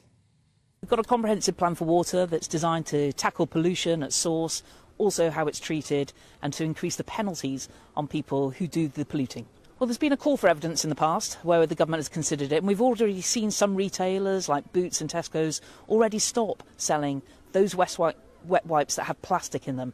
Now we're just going to complete it and just ban plastic from wet wipes for good. A lot of things that we do have to go through formal consultation first, as when we bring forward legislation, and therefore we will be making sure it gets delivered within the year. Right, well, there we go. Well, some of you will remember Fergal Sharkey for his days as the lead singer of punk band The Undertones, but he's now a leading figure in the campaign to clean up Britain's rivers and seas. Well, earlier, Andrew and Bev spoke to him about his concerns. It's the third plan in the last 6 months. When it comes to wet wipes, I think that's now the third time they've said they're going to ban wet wipes in the last 5 years, but that does not include the time in 2021 when they said they weren't going to ban wet wipes. The £1.6 billion investment, well, does that now override the £3.1 billion investment that was announced last August, or the £2.7 billion announcement before that, or the £12 billion announcement before that, and the unlimited fines? You may remember, it was announced before Christmas that was going to be £250 million. Yeah. In January, the chairman of the Environment Agency said that was crazy in a the government's completely lost their mind kind of a way. The Secretary of State in February said that that was disproportionate. And here we are now, a matter of days later, they've clearly both had some massive conversion and a vision on the road to a sewage treatment works, and £250 million has now become unlimited fines. Well, there we go. Joining me now is Tessa Wardley, who's the Director of Communications and Advocacy at the Rivers Trust. Thank you very much. Great to have you on the show. I am absolutely raging at the idea that companies can just pump unfiltered sewage into rivers, into lakes, into the seas, and basically get away with it, because they don't seem to care about the money, do they? Well, they're not completely able to pump sewage out willy-nilly, but there's definitely an unacceptable amount of sewage going into our rivers and seas. The water company's performance is completely unacceptable in this area. And yeah, it's causing a big problem. There are chronic and acute effects on wildlife. Sewage litter is unsightly. No one likes to see wet wipes and the remains of sanitary items in rivers. It's putting river users and water users at risk for their health. It's putting chemicals into our water. It's putting nutrients into our water, which cause big impact on the biodiversity. And it can contaminate supplies of fish. So if we're eating shellfish and fish from our rivers and waters, then that can be a big problem as well. There's all of those very, very important things you've raised. It's also fundamentally, absolutely, completely and utterly disgusting. And I think I'm sorry, but if I can get done for fly tipping or driving at 33 miles an hour in a 30 zone, why are the execs of this company, probably on an absolute wedge, just content to pump raw unfiltered poo into a river near where I live? I'm sorry, but why aren't they in court? Well, the Environment Agency is taking them to court on occasions. It's not okay, and there are opportunities now, I think, through the water plan and through other routes that the Environment Agency are hopefully picking up on some enforcement. But yeah, they've been allowed to get away for it for way too long, and frankly, the dividends that they're taking is shocking in the light of, and they don't want to talk to us. Going into our rivers. They won't talk to us. We've reached out to numerous different water companies here. We haven't heard not a sausage from any of them, and nothing out of it. So they do feel, if I was there now, I would be feeling like I'm getting away with it. I'm just carrying on. We're paying a fine. I'm not losing my job. I'm not serving time in prison. I'm not even responding to the media about all of this. I mean, that is not anyone being held to account. What is the solution there? Well, I mean, there are a number of solutions, and government has come up with some. It remains to be seen whether they really actually knuckle down and do enforce some of the solutions. So there are storm overflow reduction plans. So at the moment, more than half of the storm overflows are discharging over 10 times a year. That's a limit that the government has put on the water companies. As there has to be some allowable overflows. When we have high rainfall, it's very hard to control everything.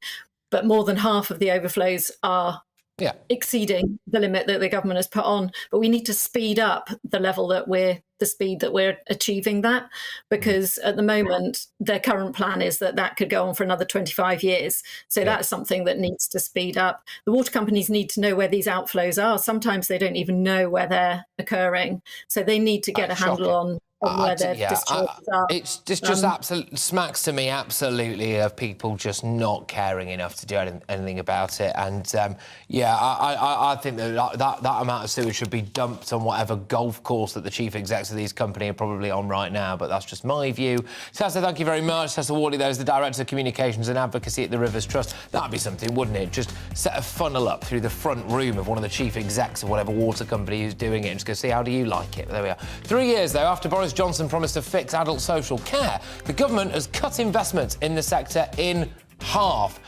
Yeah, exactly. I'm Patrick Christys, this is GB News. I'm just going to take you live, though, to New York quickly, I believe, because we are bringing you footage. Oh, wow. I tell you what, that was definitely not Trump, but Trump is due in court. Welcome to America, people. Trump is due in court, and we're going to be taking that live. That's the courthouse, and before that was a very angry lady. I'm Patrick Christys, this is GB News. See you in a bit. It's all about family, being in people's living rooms, all the interaction and getting to know who our viewers and listeners are. When I was young, my dad used to say, no, stop arguing. I wanted an outlet that would enable me to give my opinion People are going through a really hard time right now, and I know that you don't feel like you're being listened to by the establishment. I came to GB News because it's the People's Channel, and I want the audience to have their say on the events of the day. We're dynamic. We do something different. Democracy shows that the wisdom of the nation is in its people. I get to travel to find out what the story is from a personal perspective. The British people aren't fools. We know when we're not being told the full story. We've got to work out how Britain moves forward from this. It's the best country in the world. The establishment had their chance. Now we're here to represent your views. Britain's watching. Britain's watching. Britain's watching. We're proud to be GB News, The People's Channel. Britain's news channel. Hello, I'm Michelle Dewberry, and you can join me every weekday 6 till 7 on Dubes and Co. You're an inspiration to us all. Clip that bit up. Well, you are. That's my ringtone. My political ambitions those days are gone, I can tell you. She's only teasing. Go on. He's probably going to want to lay down now. I'll give him 2 minutes to have one. Let's respectfully disagree. That's what we like on Dubes and Co. Come and join us. GB News, the People's Channel. Michelle Dewberry, weekday evenings at 6 o'clock. Start the day with GB News. We catch up on all the big stories you didn't hear the night before. And take a look at what the world's talking about this morning. That's right, Monday to Thursdays from 6 o'clock. It's Breakfast with Eamon and Isabel. Straight after breakfast, join us, Bev Turner and Andrew Pearce. We're going to take you through till noon. We'll be tackling the big topics of the day, including the things that the other channels just won't talk about. If it's happening here. Wake up to mornings on GB News. The People's Channel. Britain's news channel. I'm Simon Evans. Join me on GB News for Headliners at 11 p.m. What's the scoop? I'll be joined by 2 of the country's top comedians. That's right. As we take a look at tomorrow's newspapers tonight. We're going to get into trouble. If it's a big story, we'll be covering it. Spill some tea on him. There we go. But we'll also have some fun. I wouldn't stick up a bank. My father didn't love me. So anyway. Headliners every night from 11 on GB News, the People's Channel, Britain's news channel. We've got a brand new lineup every Saturday night on GB News. From 6 p.m, I'll give you my unique take on the world today. Then at 7, it's me, Calvin Robinson, with my Common Sense Crusade. New to GB News is the Saturday 5. 5 times the opinion. Join us every Saturday from 8 p.m. as we debate the week's stories. With us 4, plus a special guest. And at 9, of course, it's Mark Dolan Tonight. Brand new Saturday nights on GB News, Britain's news channel.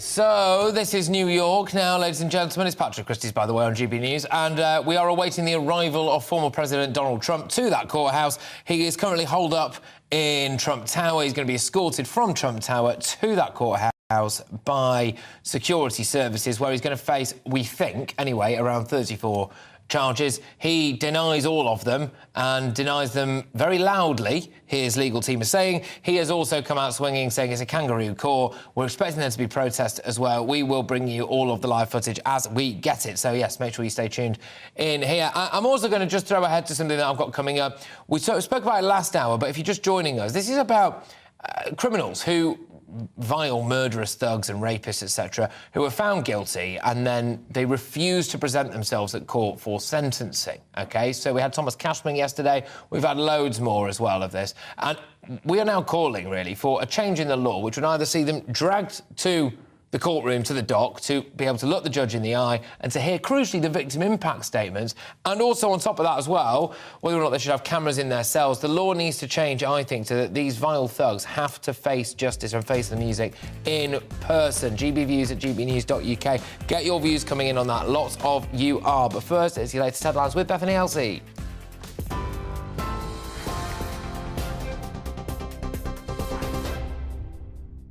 Patrick, thank you. Good afternoon. It's 4:31. I'm Bethany Elsey with your top stories. Donald Trump is calling for his trial to be moved to a different location due to potential bias, claiming he faces a kangaroo court. These are live pictures from New York, where he'll become the first sitting or former US president to be formally charged. He was indicted over alleged hush money payments to the adult film star Stormy Daniels during his 2016 election campaign. His lawyer says Trump will loudly and proudly plead not guilty.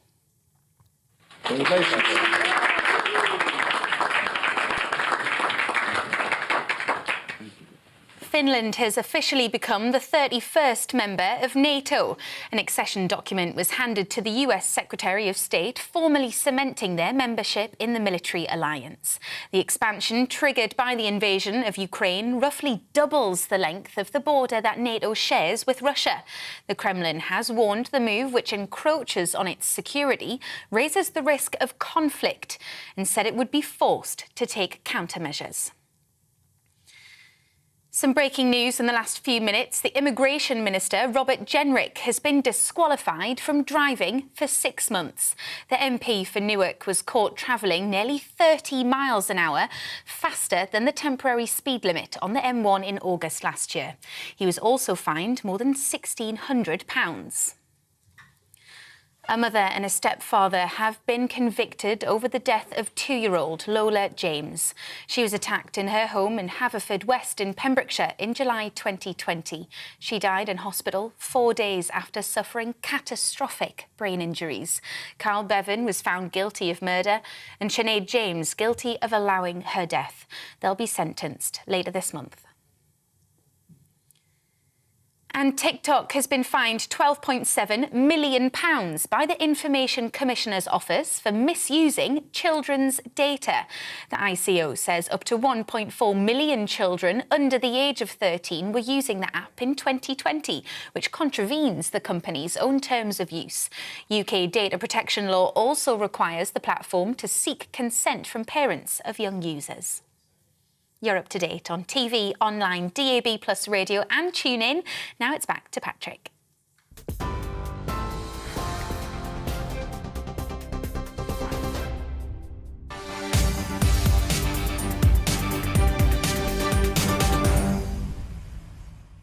OK, now there are growing calls for convicts to attend court to hear their sentencing in person, as well as the judge's comments and, crucially, the victim impact statements.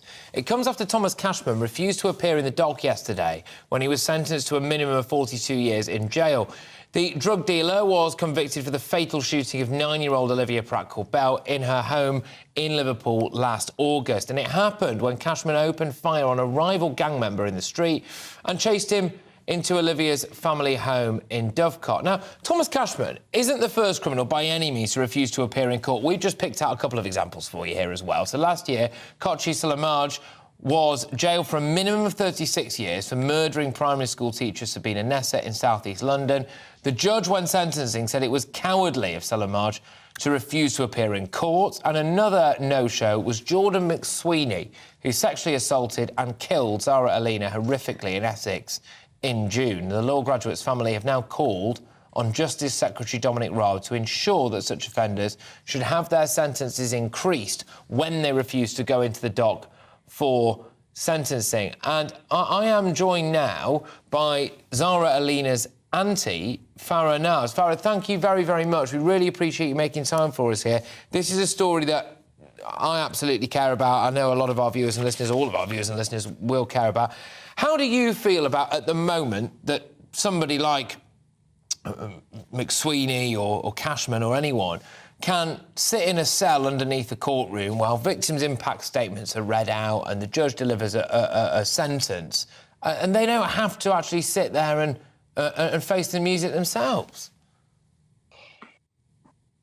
Well, it doesn't feel good, and I felt very sad for Olivia's family that they didn't get the opportunity to face the murderer of their beloved child, and to look at him while he gets to face the judgment, and not just the sentencing, but also the judgment that the judge so thoughtfully puts together. It is important that they are made to confront what they've done, the details of what they've done, and to have to face the sentencing, because this is attending a courtroom is part of a crime deterrent, isn't it? People don't want to go to court, have to face a judge. So that's part of the deterrent. It stops people from committing crime. But if criminals know that they don't have to do that, which now increasingly they will know, because this is almost this is in danger of becoming a trend, isn't it? If once criminals do one thing, or anybody does one thing, it becomes a culture, it becomes a trend, and prisoners talk to one another because they are each other's educators. They teach each other how to maneuver the justice system, how to maneuver the probation system, how to work the system. So this will become a trend, if it's not already becoming a trend, and then it becomes one of the aspects of the deterrence that's out of the way. You don't have to attend that. Then there's another aspect, and that is going to prison. Or prison is becoming less frightening and more comfortable. So if we get these deterrents out of the way, then what happens? It means that as a society, we're left more unsafe. So this isn't just about the family not getting to see the person that's destroyed their lives. Our lives are destroyed, other people's lives are destroyed. It's not just us. This is about all of us. This is about society not seeing justice complete. I don't agree that convicted felons should be dragged in by their feet, because I think we need to be better than that. We all need to be better than that. We can't go down to that level. What do you want to see done then, Farah? Because as well, I mean, it's always one thing, even if they were dragged there, they could then cause a scene in the box, and I mean, it's not going to be a pleasant thing for anyone, and that's probably even worse for the family, isn't it, than them not being there at all. So I do get that. What do you want done about this then? What can happen? Well, Dominic Raab has agreed, and he has also tweeted today. He is moving forward with the change in law. He is looking at this. How to implement it is the complicated aspect of this. Does sentencing get increased? Earlier, you were talking about, 6 months, and of course, that's not a lot when you get a 42-year tariff. But 5 years is an incentive. It's incentive enough for some killers, for some murderers to say, yes, I did commit that crime. When they know that they're guilty, they're told that there's enough proof against them, and they're told, well, you'll get 5 years off if you plead guilty. So that's enough of an incentive. So we can have some kind of incentive here. And I think all privileges removed, I'm not sure how that can be implemented. But I think, the people who are looking at this are sitting around the table, the people in the legal system, hopefully they will come up with something that works. Because what's important here is that the system that isn't eroded as it stands. In a courtroom, when there's a huge box there, and the box is directly facing the judge, and if that box is empty, it seems like a farcical process. Who's it for? Who's the sentencing for? Do you think, Farah, either it can be easier, perhaps? Yeah. Go on, sorry. No, it's right. I think you were leading me on to it anyway, actually, which is, do you think that the victims and their families are fundamentally let down by the perpetrator of whatever hideous crime has been committed not being there on the day of judgment, on the day of sentencing? Is this like another devastating blow for the families? The thing is, we actually couldn't get worse than we are already. It couldn't be worse. This is not the most important factor for us. The most important factor is that there's a conviction, there's a sentencing that's appropriate, and there are conditions in prison that are appropriate, and that the tariff remains. And that's what's important. And of course, this is important. Seeing the man that's destroyed your life, your beloved's life, and facing their sentences, and maybe looking human in that moment. It's important, and also, it's a moment for that person as well to be human. So it's important for the family, it's important for the felon, and it's important for the justice system, and it's important for society to see justice being undertaken. So I think it is very important, but it needs to be done thoughtfully, not in a rushed way, in a thoughtful manner. But also we need to address culture in prison, don't we? Well, massively so, massively so, absolutely. Look, can I just ask you finally, if you don't mind, Farah, yesterday we covered the sentencing of Thomas Cashman live here in the murder, amongst other charges as well, of Thomas Cashman.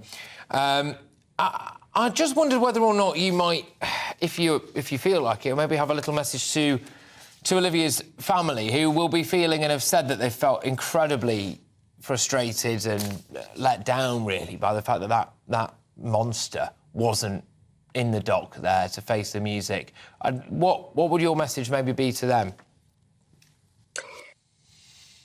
Oh, it's a difficult one. I'm really sorry that they didn't have that moment, but they know, as we know, that actually even that moment of seeing him facing his sentence it ultimately doesn't help us.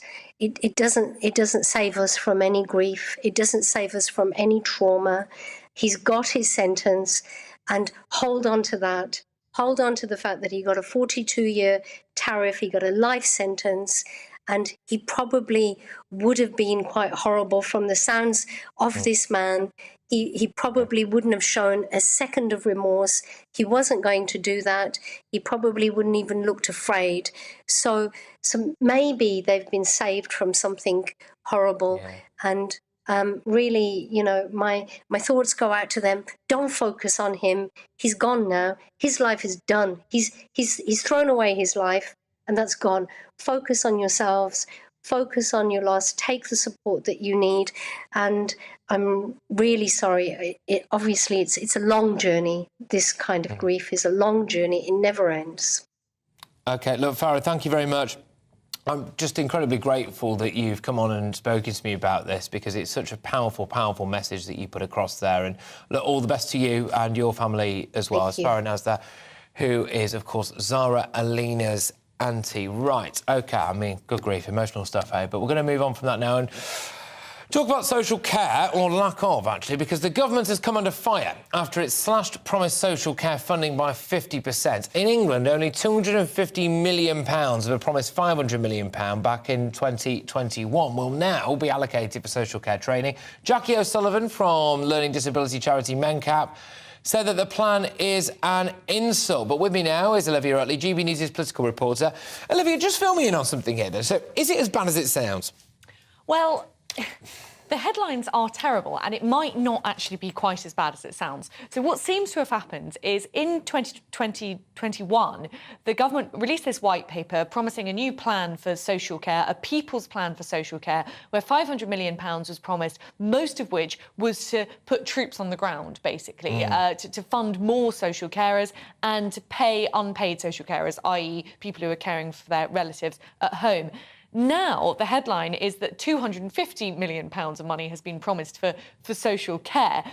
When you look into the finer details, it sounds as though the government has basically ditched or kicked into the long grass the white paper that they released in 2021 and now have a new plan which involves more digitalisation, more focus on getting people out of hospitals and into the social care sector, which is very important because we know during all the winter NHS crises, and it happens basically every year. Yes, so, just winter, really, isn't it? When it's cold. When it's cold. There's a huge problem with over Christmas, for example. 1 in 8 people in beds over Christmas didn't need to be there. They were simply there because there wasn't room for them in the social care sector. So the government's new plan seems to be focused on this rather than getting boots on the ground. Obviously, that's very bad news for people working in social care. And the figure, the budget halving, really doesn't sound good at all. Again, that might be slightly more complicated than it looks, because the government has said that all of the money pledged to social care will stay in social care. It's just going to be the first £250 million allocated now and the rest of it allocated a little bit later. Basically, what they seem to have done is ripped up the strategy from 2021 and planned a whole new one. Whether that new strategy will be any better is anyone's guess. Yeah, all right, look, Olivia, thank you very much. Olivia Rutley there, our political reporter. With me now is Adam Purnell, who's the Director of Social Care at the Institute of Health and Social Care Management. So, there we go. Look, is this going to actually be catastrophic? Because from where I'm sitting, I mean, it looks bad for elderly people who need this, and also it looks bad for people who want to care for elderly people. I think, well, I mean, not to correct you, but I think we need to move away from the idea that social care is just about elderly people. There's a lot of working age adults in social care. There's a lot of people requiring the funding coming into the sector. Yes, it is going to be bad that this money has been halved. I mean, if we look at the report, all they've done is like your correspondent just said, they've repackaged their old plan, come up with a new one, and is trying to pass it off as new. You know, and 16 months have gone by now and nothing has changed, and we really need to focus on the reform of social care. You know, in that same period, we have published 2 white papers at the IHSCM, the institute where I work, on reforming social care for the people who matter. I mean, what's not been mentioned is we've not got any sort of sight on the 25 million suggested for unpaid carers, and at any one point 5 million people over the age of 5 have caring responsibilities in Wales and England. So there's a lot of money here that isn't in the system. Access to care is huge. Discharge from hospitals to places of chosen care and preferred care is huge. But with a workforce deficit of 9.5%, no matter how much money we throw at discharge teams, but can I ask, do you think we need to do more as a society to look after our own relatives? I don't think the answer is that simple. I think society as itself at the moment is doing as much as it can for their loved ones within the financial restraints that they've got. You know, it is not cost effective to be a family carer. Some people are only getting £50-60 a week to look after their loved ones, and it's a full-time job. And they want to be able to be there to support them. But when we've got the cost of living crisis, which is just exponentially getting worse and worse by the day, that it's just not always an option for people. So I think we need to be looking at our social care system as a system that is on the brink of collapse. We need to fix this 16 months ago. It's terrifying. It's terrifying to think about where this ends up. Look, Adam, thank you very much. Adam Purnell there is the Director of Social Care at the Institute of Health and Social Care Management. For me, it's the injustice of it all. You've got care workers there on less than nurses, didn't strike, can't really strike as far as I can tell. And, you know, they're the ones who maybe get shafted in all of this thing. And I just think it's astonishing. I wonder whether or not the wider medical community, the consultants, the junior doctors will pipe up over this and actually put their foot down as well. Although I suspect not. Certainly when it comes to the consultants, I imagine they might be too busy sailing a yacht or playing golf. Anyway, we're going to discuss the government's controversial plan to use a barge off the Dorset coast to house migrants very shortly. Yes, that's kicked right off. But as well, we're going to New York because Donald Trump is going to present himself. He's going to leave Trump Tower, which you can see there, and present himself at a Manhattan courthouse. Well, presumably in the next hour or so, to make history for the wrong reasons. There is the first former US president to face criminal charges. He pleads absolutely categorically not guilty. I'm Patrick Christys, and this is GB News.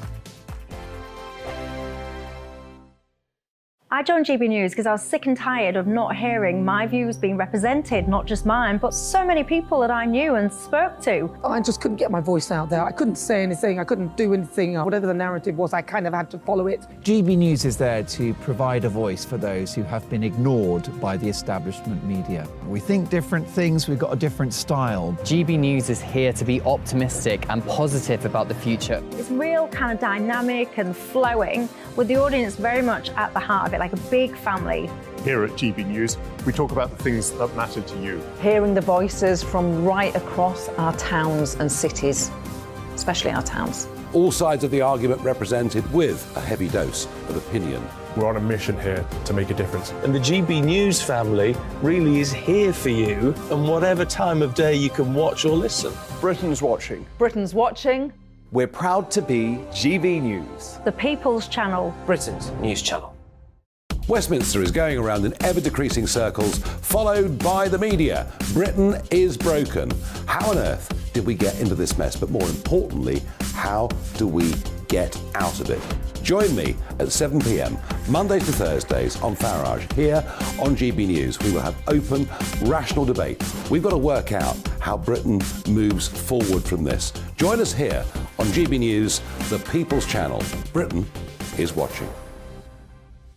You've probably seen politicians interviewed 1,000 times, but we do it differently. We find out who they really are, we don't shout, we chat, and hopefully we bring a bit of light, not just heat. Did you know Kate Moss? Apparently.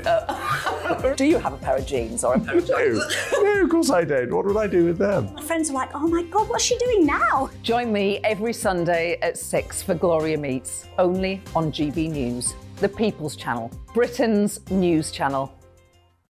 I'm Jacob Rees-Mogg, the Member of Parliament for North East Somerset and a former government minister. For years, I have walked the corridors of power in both Westminster and the City of London. I campaigned in the largest democratic vote in our island story. I know this country has so much to be proud of. We need to have the arguments, the discussions on how we make it better. The wisdom of the nation is in its people. Vox Populi, Vox Dei. That's why I'm joining the People's Channel. Join me Monday to Thursday at 8 p.m. on GB News, Britain's news channel.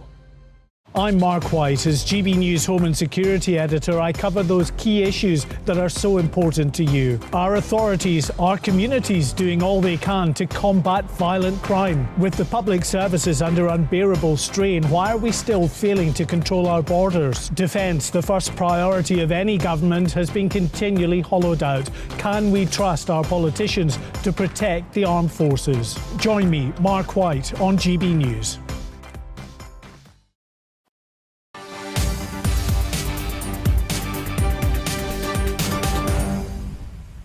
Welcome back. Patrick Christys here on GB News. That is the courthouse that you're seeing if you're watching on TV or online, which Donald Trump will present himself to face, as we understand it, around 34 charges. He categorically denies it. He's in Trump Tower, which you'll be able to see now on your screens, and there will be a massive security presence there as and when he leaves. And we'll bring that to you live here on GB News. A historic day. No former president has ever faced criminal charges, and yet again, I want to emphasise, Donald Trump denies them all. But now, the government is expected to announce that a leasing agreement has been reached. This is the migrant barge ship, people, OK? So this was big news, and it got kind of lost in the ether because of everything else going on. But it's called the Bibby Stockholm, which I think sounds like a jazz singer from the 70s, but there we go. In Dorset, which can accommodate more than 500 people. And local MP Richard Drax has spoken out against the plans. And basically, the locals have said no. So you've got the local council, the local MP, residents' associations, the tourist board, pretty much anyone in the area, saying, look, we do not want, if you don't mind, a ship full of illegal immigrants just off our coastline, which poses a massive problem for the government, doesn't it? Because it's a little bit of Tory-on-Tory action, because that is a Conservative seat. And they are saying, well, no, it's going to damage our coastline, it's going to damage our tourism industry, and they're threatening legal action.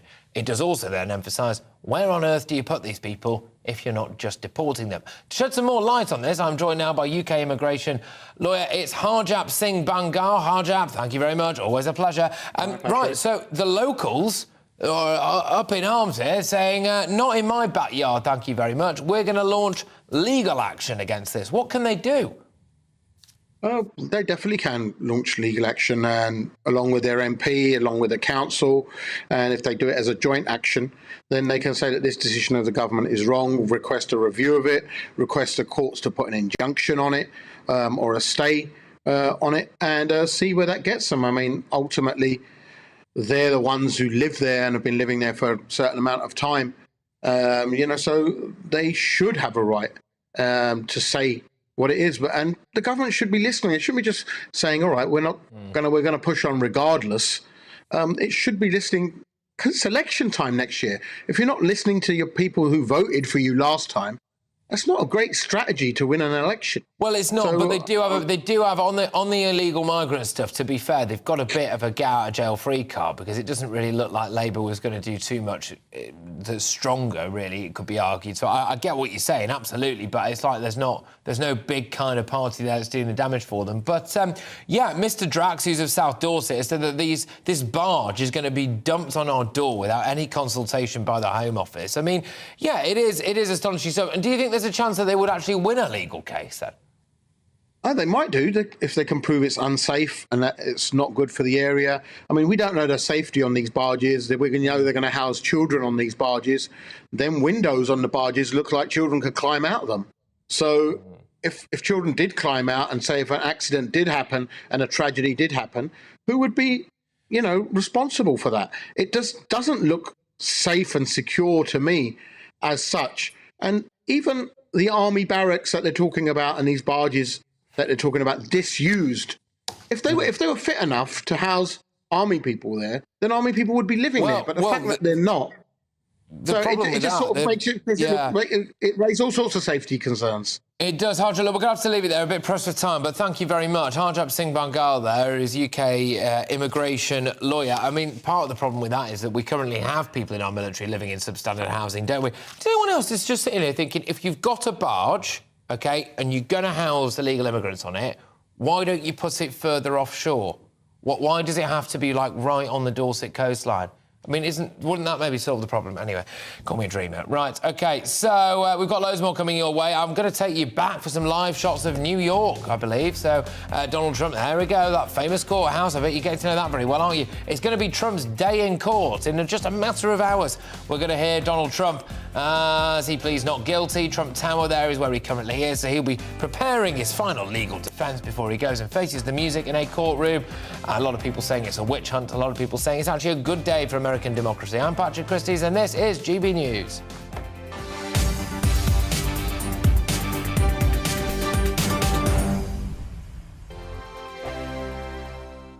Monday to Thursday nights on GB News. At 6, it's Dubes & Co. 7 o'clock, Farage. At 8, join Jacob Rees-Mogg. And at 9, Dan Wootton Tonight, followed by Headliners. On TV, radio and online. This is GB News.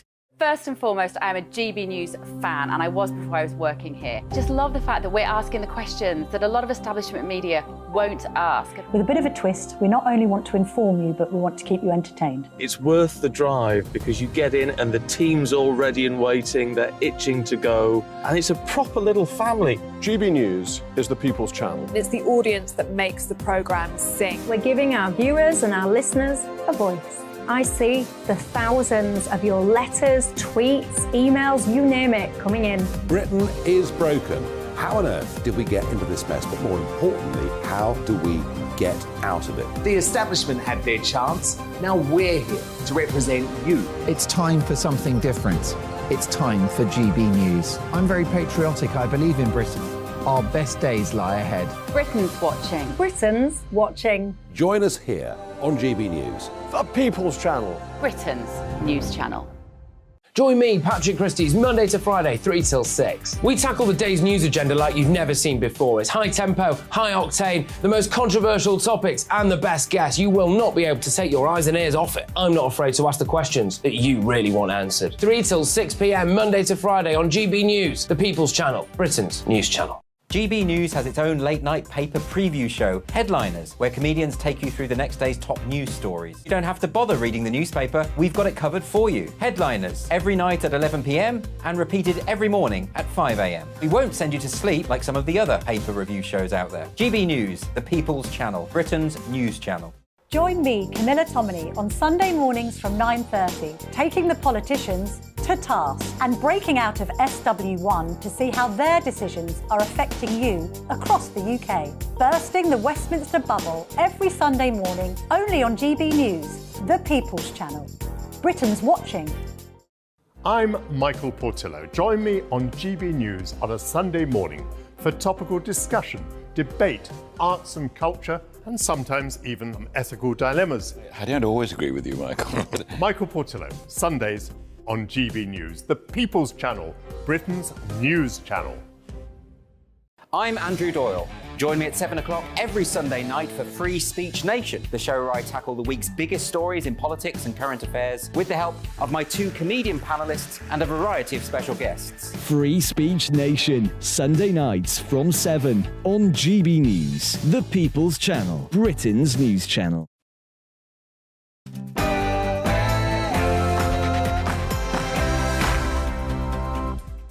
Yes, good afternoon, everybody. It's Patrick Christys here on GB News, and I'm with you for the next hour, and it promises to be a pretty big hour, actually, because Donald Trump is going to make history, although arguably for the wrong reasons, because he's going to be attending a court to face the music. It's going to be Trump's day in court. Around 34 charges are going to be lobbied his way. That's Trump Tower you can see on your screen there. Trump's going to leave there potentially in about half an hour's time and head over to Manhattan Court. He is, in his view, not guilty, and he's going to plead not guilty to them all. In other news, though, ladies and gentlemen, back closer to home, get a load of this. A child rapist was spared jail, OK, because apparently, despite being 21 years old, I'll be too young to send to prison. What is going on? That is absolutely bonkers, if you ask me. In other news as well, do you know that thousands and thousands and thousands of tons of raw sewage is being pumped into our rivers and our waterways and our beauty spots every single year? It has to stop. Not enough is being done about it.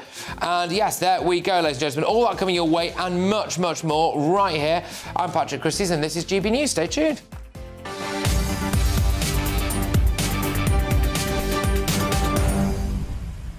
All right, OK, get those emails coming in thick and fast, people. gbviews@gbnews.uk on any of the topics that you've just heard there. And keep your eyes and ears peeled, because we are on Trump watch, ladies and gents. But right now, it's your headlines with Bethany.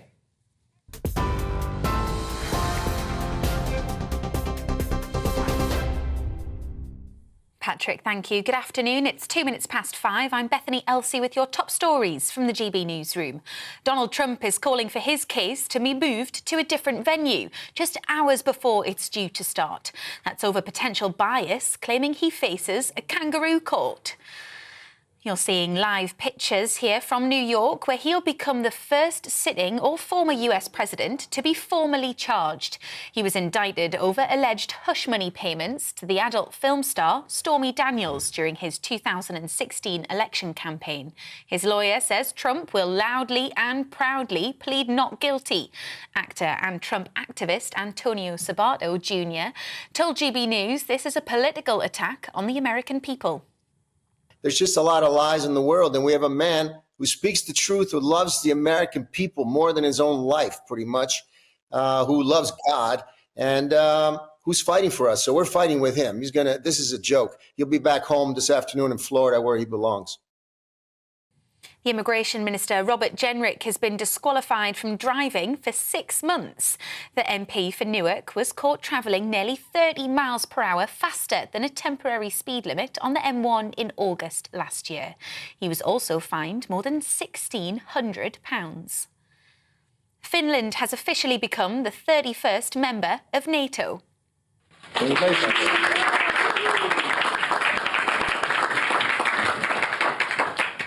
An accession document was handed to the US Secretary of State, formally cementing the country's membership in the military alliance. The expansion, triggered by the invasion of Ukraine, roughly doubles the length of the border that NATO shares with Russia. The Kremlin has warned the move, which encroaches on its security, raises the risk of conflict, and said it would be forced to take countermeasures. The NATO Secretary-General Jens Stoltenberg celebrated what he said was the fastest accession in the organization's history. This sends a clear message that every nation has the right to choose its own path, that NATO's door remains open and no one can close it with force or coercion.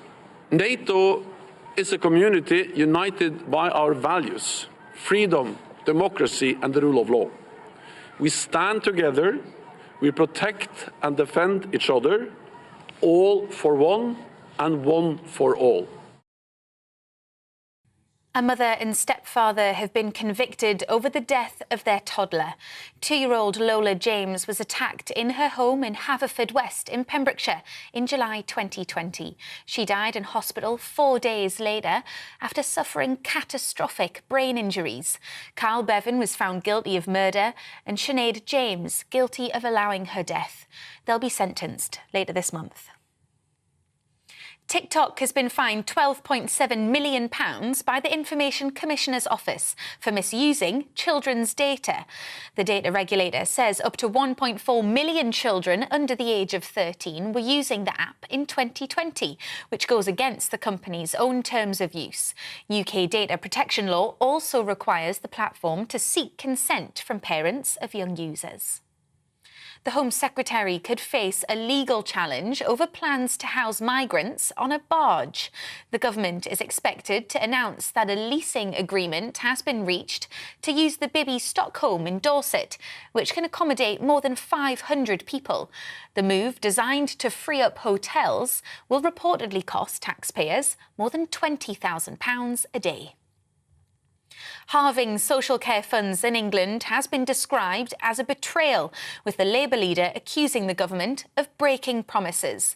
In December 2021, at least £500 million was pledged to help transform support for the social care workforce. That's been cut because of rising costs and trouble recruiting staff. But the Social Care Minister, Helen Whatley, denied reducing funds and says the reforms are necessary. We're not taking any money away from social care. All the money that was allocated for social care is going into social care. We made a historic commitment to social care at the autumn statement, up to £7.5 billion going into social care. And today what we're doing is announcing the next steps on our social care reform. So taking forward really important reforms to adult social care, at the heart of which actually is the workforce, and making sure that the care workforce has the recognition and status it deserves. And the government is setting out a new plan to ensure a clean and plentiful supply of water for the future. The government wants to see more investment from water companies, as well as tougher enforcement for those who pollute. It could also ban plastic in wet wipes and introduce restrictions on substances in textiles, cleaning products and paints. You're up to date on GB News. We'll bring you more news as it happens now, though. It's back to Patrick.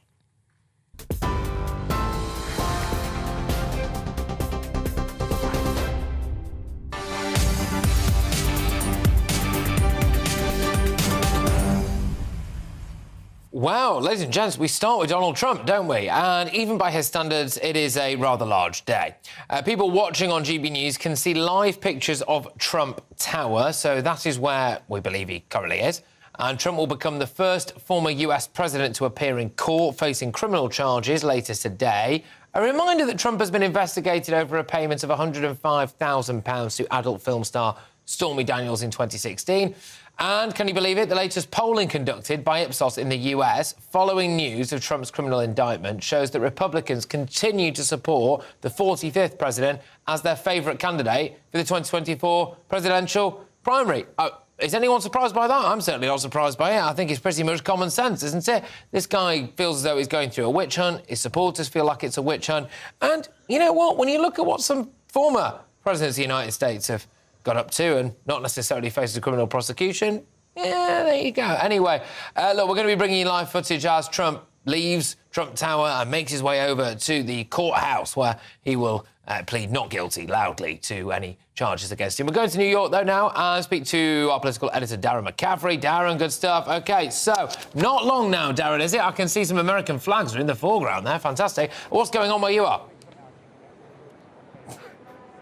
Yeah, very good afternoon to you, Patrick. I am in the midst of somewhat of a media circus, it must be said, outside Trump Towers here in Manhattan. We are awaiting Donald Trump, who's expected to leave probably within the next hour or so to travel the 4 miles down the centre of Manhattan to Manhattan's criminal court, where he's going to be the first former current US president ever to be indicted on a criminal charges, it must be said, he vehemently denies. But yes, there's indeed some Donald Trump supporters who are here, not least of all Susan Serbo, who is from New Jersey and joins me live outside Trump Towers. Now, you've turned up today in support of Donald Trump. Why is that? Yes, I did. Well, today is my 55th birthday, and I was actually born on the actual day that Martin Luther King died. So, you know, there's peace in the world, and, you know, he was taken out, and now I really feel like it's April 4th again, and now we're indicting Donald Trump.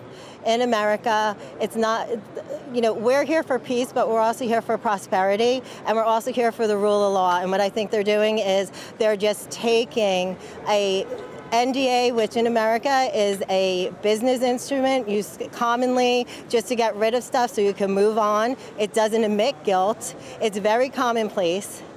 And then you're going to turn it into a misdemeanor, which the statute of limitations has run on.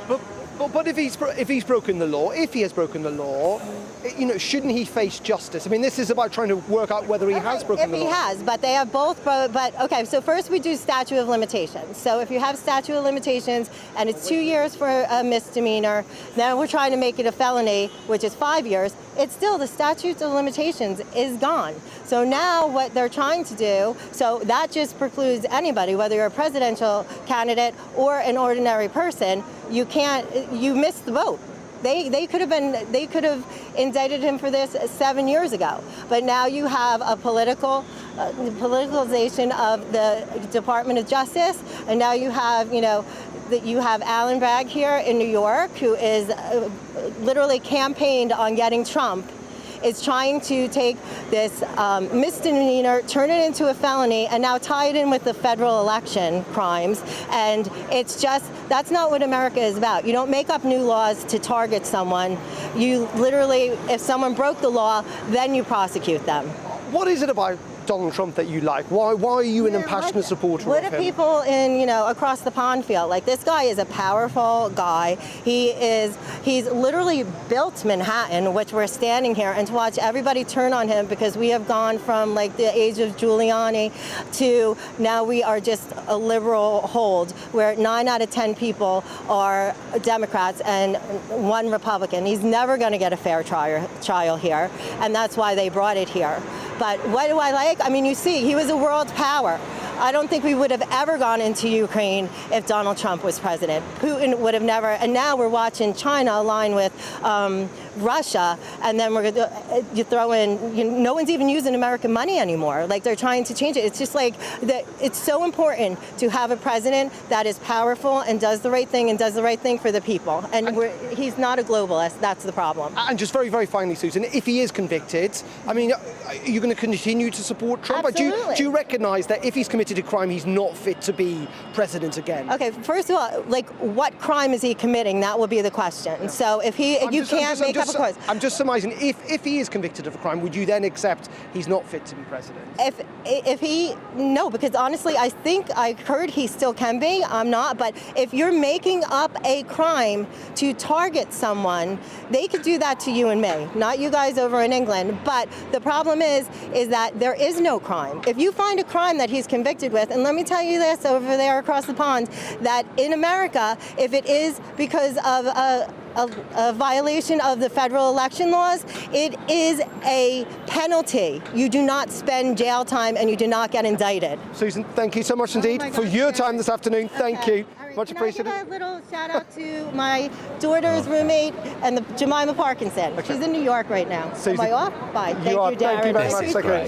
There you go. Lots of people who support Donald Trump here in New York. I have to say there are a lot of people who don't. There's a lot of people passing by in cars and shouting to lock him up, and they want to see him convicted. America's a divided country, and it's got strong political views. Though, as I say, we're all waiting. Everyone's waiting. We're here in anticipation of Donald Trump leaving Trump Towers, as I say, probably in the next hour or so, to travel on a very short journey and appear in court later on today before he then goes on to Florida to address his supporters. Well, this is it, and can I just echo, God bless America. This is great stuff. Darren, thank you very much. Darren McCaffrey there, our political editor, and I think Susan as well for a while. It's magnificent. Right, OK, I'm joined now by Pedro L. Gonzalez, who is a conservative commentator and the associate editor of Chronicles, a magazine of American culture. Thank you very much for joining me now.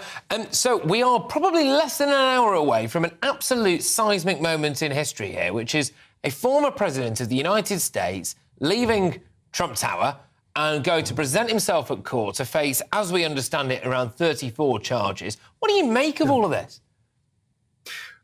It's difficult because you're right. It's unprecedented. We've never been here before. A president has never undergone this. And I can think of a litany of other crimes that a variety of different American presidents should probably be charged and go to prison for. But on the other hand, Donald Trump is in the unfortunate position of being extremely disliked by the vast majority of Americans.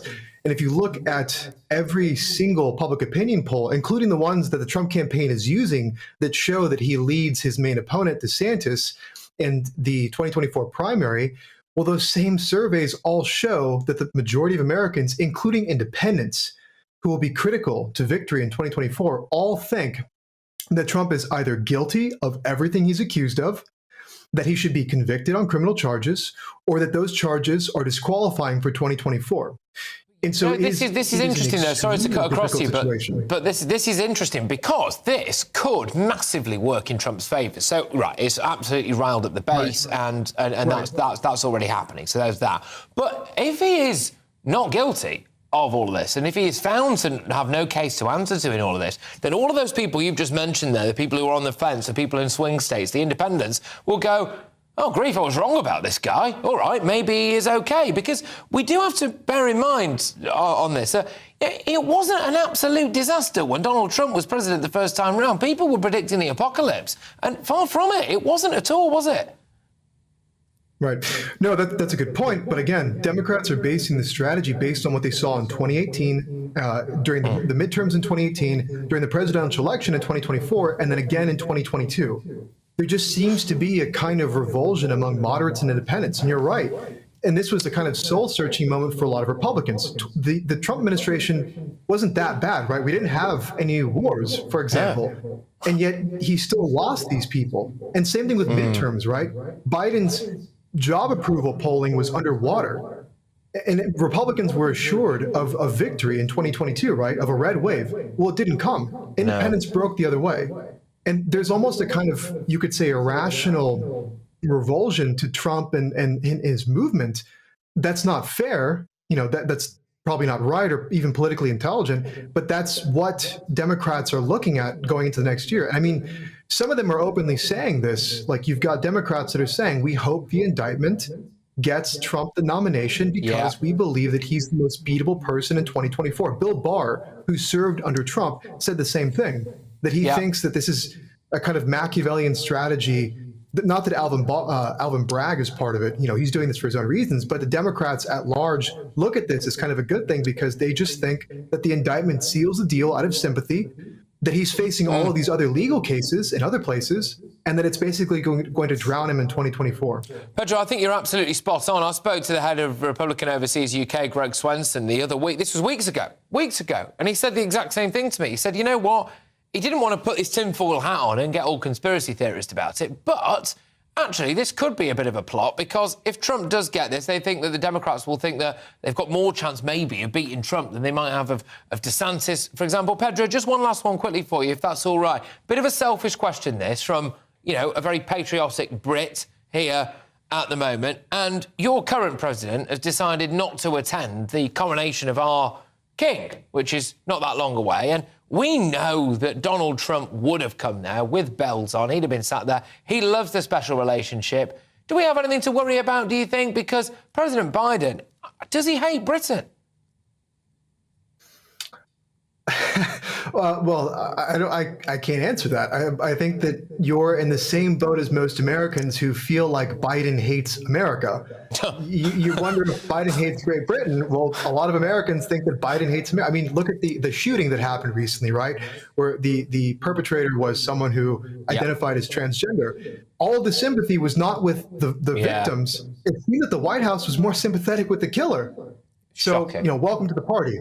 Yeah, it looked absolutely shocking. That got me as well, that video doing the rounds of 7 lives lost, excuse me. Anyway, Pedro, thank you very much. Pedro L. Gonzalez there is a Conservative commentator and the associate editor of Chronicles, a magazine of American culture. Look, great stuff. OK, right, well, we will be taking you live, of course, to New York, won't we? As and when we get more info on that and any movement out of Donald Trump, and we'll bring that to you live here on GB News. But now, news back in this country, not before time, people, is it really? We are Britain's news channel, after all. Water companies face unlimited fines and penalties as part of efforts to stop raw sewage being pumped into your rivers. Sewage is discharged in rivers and seas across the UK on a regular basis.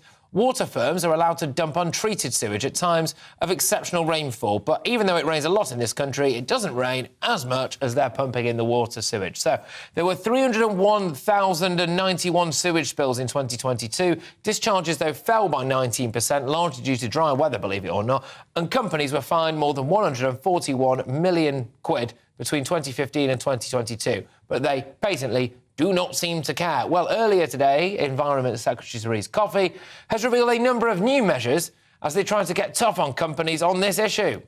We've got a comprehensive plan for water that's designed to tackle pollution at source, also how it's treated, and to increase the penalties on people who do the polluting.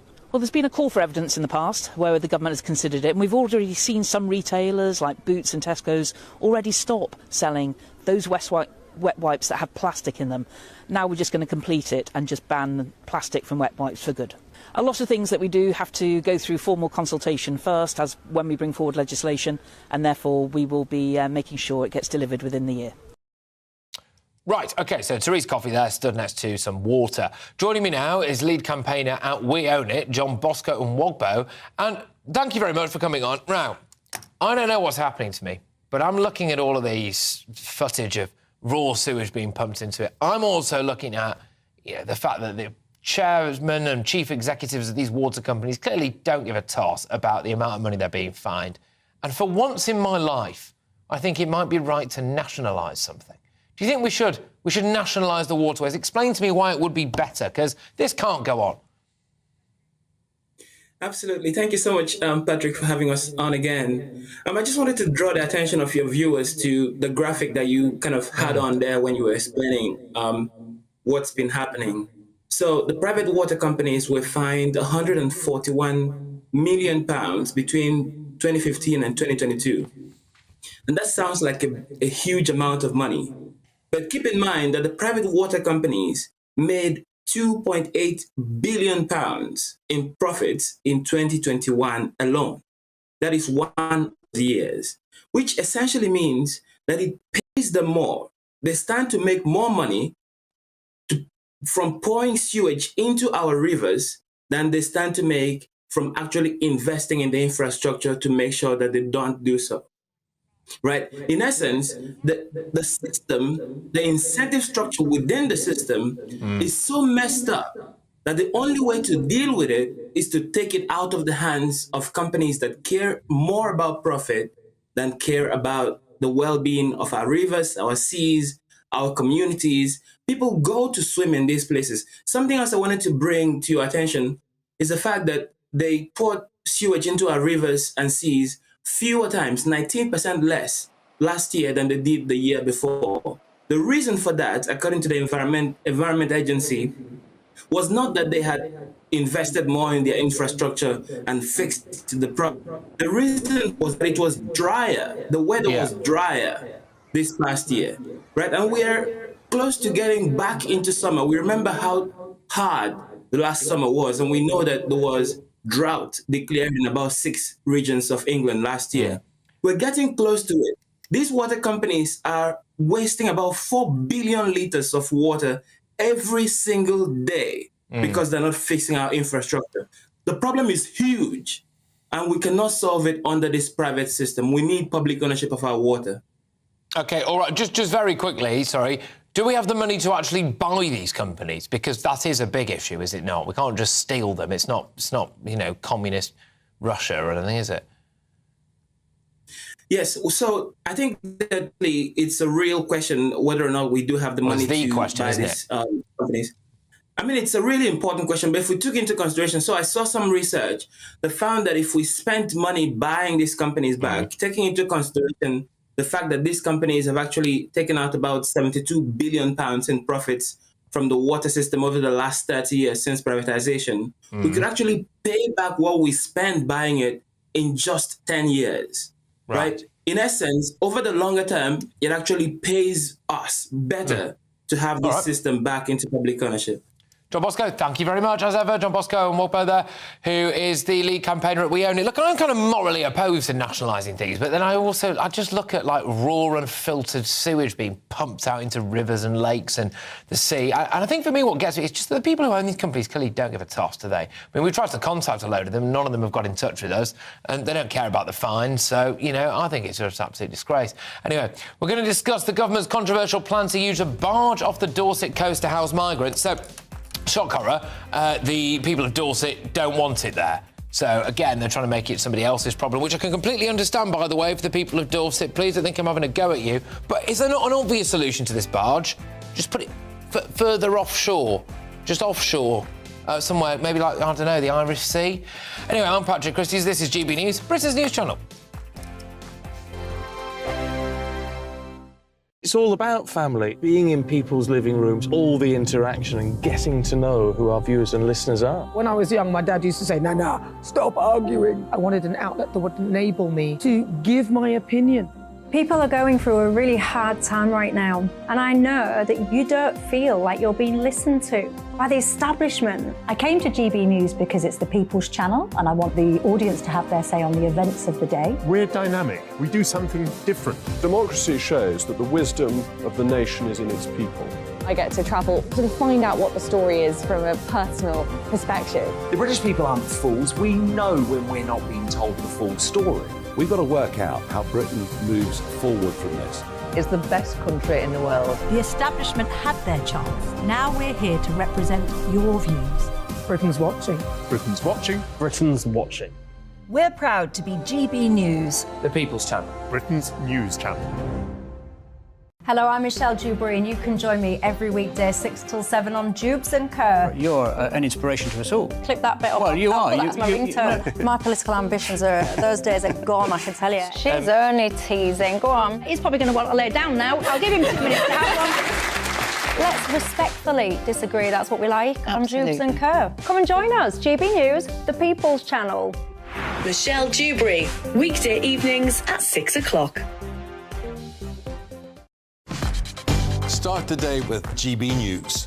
We catch up on all the big stories you didn't hear the night before. And take a look at what the world's talking about this morning. That's right, Monday to Thursdays from 6 o'clock. It's Breakfast with Eamon and Isabel. Straight after breakfast, join us, Bev Turner and Andrew Pearce. We're going to take you through till noon. We'll be tackling the big topics of the day, including the things that the other channels just won't talk about. If it's happening here. Wake up to mornings on GB News, the People's Channel. Britain's news channel.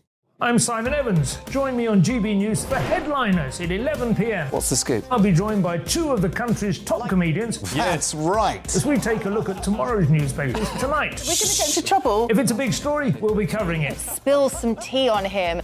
There we go. But we'll also have some fun. I wouldn't stick up a bank. My father didn't love me. So anyway. Headliners every night from 11 on GB News, the People's Channel, Britain's news channel. We've got a brand new lineup every Saturday night on GB News. From 6 p.m, I'll give you my unique take on the world today. Then at 7, it's me, Calvin Robinson, with my Common Sense Crusade. New to GB News is the Saturday 5. 5 times the opinion. Join us every Saturday from 8 p.m. as we debate the week's stories. With us 4, plus a special guest. And at 9, of course, it's Mark Dolan Tonight. Brand new Saturday nights on GB News, Britain's news channel.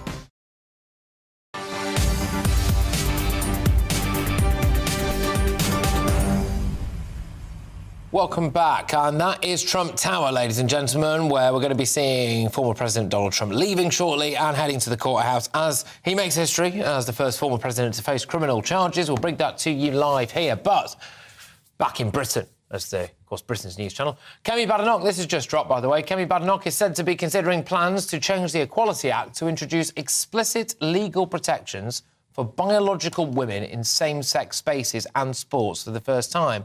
The Equalities Minister has said the government wants to look at creating a legal distinction between people who were born female and those who had transitioned to become women. To give us more information, like I said, this has just come through to us, is GB News' political reporter, Olivia Utley. Olivia, what's going on? Well, this is pretty big news. It was something that Rishi Sunak did promise in the leadership election over the summer, basically to cement the women's-only spaces in law, biological women's-only spaces. So the idea is that Kemi Badenoch has commissioned this review and it's come back and said, yes, there would be merit in changing the law so that sex means biological sex as opposed to sex that you identify as. And they've talked about a number of areas, 8 different areas in the law where there is a lack of clarity, and they think that changing the law so that sex equals biological sex would iron out those clarities. And some of the places are, for example, hospital wards could accept only biological women and not trans women onto their wards under a newly defined act. But yes, it's basically Rishi Sunak wading in on this issue. He might have seen the polling over the weekend. He might have seen the focus groups from Labour suggesting that the Stevenage woman knows what a woman is and doesn't like Keir Starmer's lack of clarity. Well, from the Vox Pops that we got, Stevenage woman didn't like politics, but there you go. Yeah. So Keir Starmer has obviously not shown a huge amount of leadership on the issue of what is a woman and how should a biological woman be defined. And it looks like Rishi Sunak is pledging to be the sort of stronger party on this. And of course, Kemi Badenoch is passionate about this issue. She's talked about it before. She's brave on this issue. She commissioned this review. The review's now come back and said, yes, there would be merit to changing the law, and it sounds like they're going to push ahead with it. Olivia, thank you very much. Olivia Utley there, who is our political reporter. I think it is dystopian to have to say people are brave on this issue if you're saying that a woman is a woman and a man is a man, and that's that. But there we go. Crazy times we live in, ladies and gentlemen. Anyway, there's loads more still to come between now and 6 o'clock, and we're going to talk about the man, get this, by the way, who raped a 13-year-old schoolgirl when he was 17, but he hasn't been sent to jail. Why? Because the judge thought, he's 21 now, judge thought that he was too young. What on earth is going on there? What on earth is going on there? And, of course, we will be keeping you updated from New York as we await for Donald Trump to leave Trump Tower and present himself at Manhattan Court. But right now, it's your headlines with Bethany Elsey.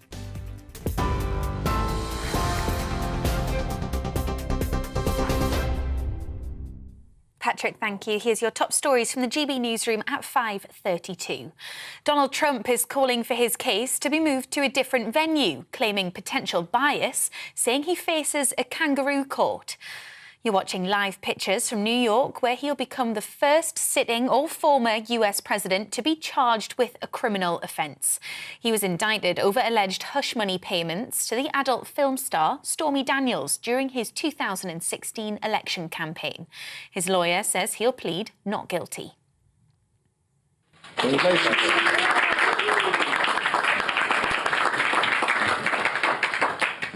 Finland has officially become the 31st member of the NATO military alliance. The expansion, triggered by the invasion of Ukraine, roughly doubles the length of the border that NATO shares with Russia. The Kremlin is warning that raises the risk of conflict and threatened to take countermeasures. A mother and stepfather have been convicted over the death of 2-year-old Lola James. She was attacked in her home in Haverfordwest in Pembrokeshire in July 2020. She died in hospital 4 days later after suffering catastrophic brain injuries. Kyle Bevan was found guilty of murder and Sinead James guilty of allowing her death. They'll be sentenced later this month. And TikTok has been fined £12.7 million by the Information Commissioner's Office for misusing children's data. The ICO says up to 1.4 million children under the age of 13 were using the app in 2020, which goes against the company's own terms of use. UK data protection law also requires the platform to seek consent from parents of young users. You're up to date on TV, online and DAB+ radio and on TuneIn. This is GB News.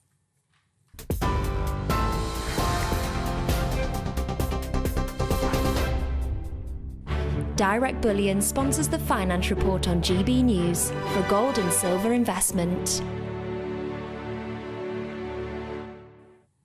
Back to Patrick in a sec, but first, here's a quick snapshot of today's markets. The pound will buy you $1.2492 and €1.1409 euros. The price of gold is £1,621.05 per ounce, and the FTSE 100 closed at 7,634 points.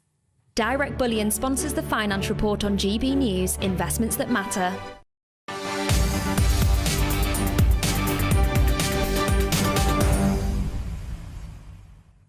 OK, so let's get some more on Donald Trump heading to court today. Look, we're expecting it potentially any minute. He's going to leave Trump Tower, and we have got some live pictures of you from Trump Tower. There we go.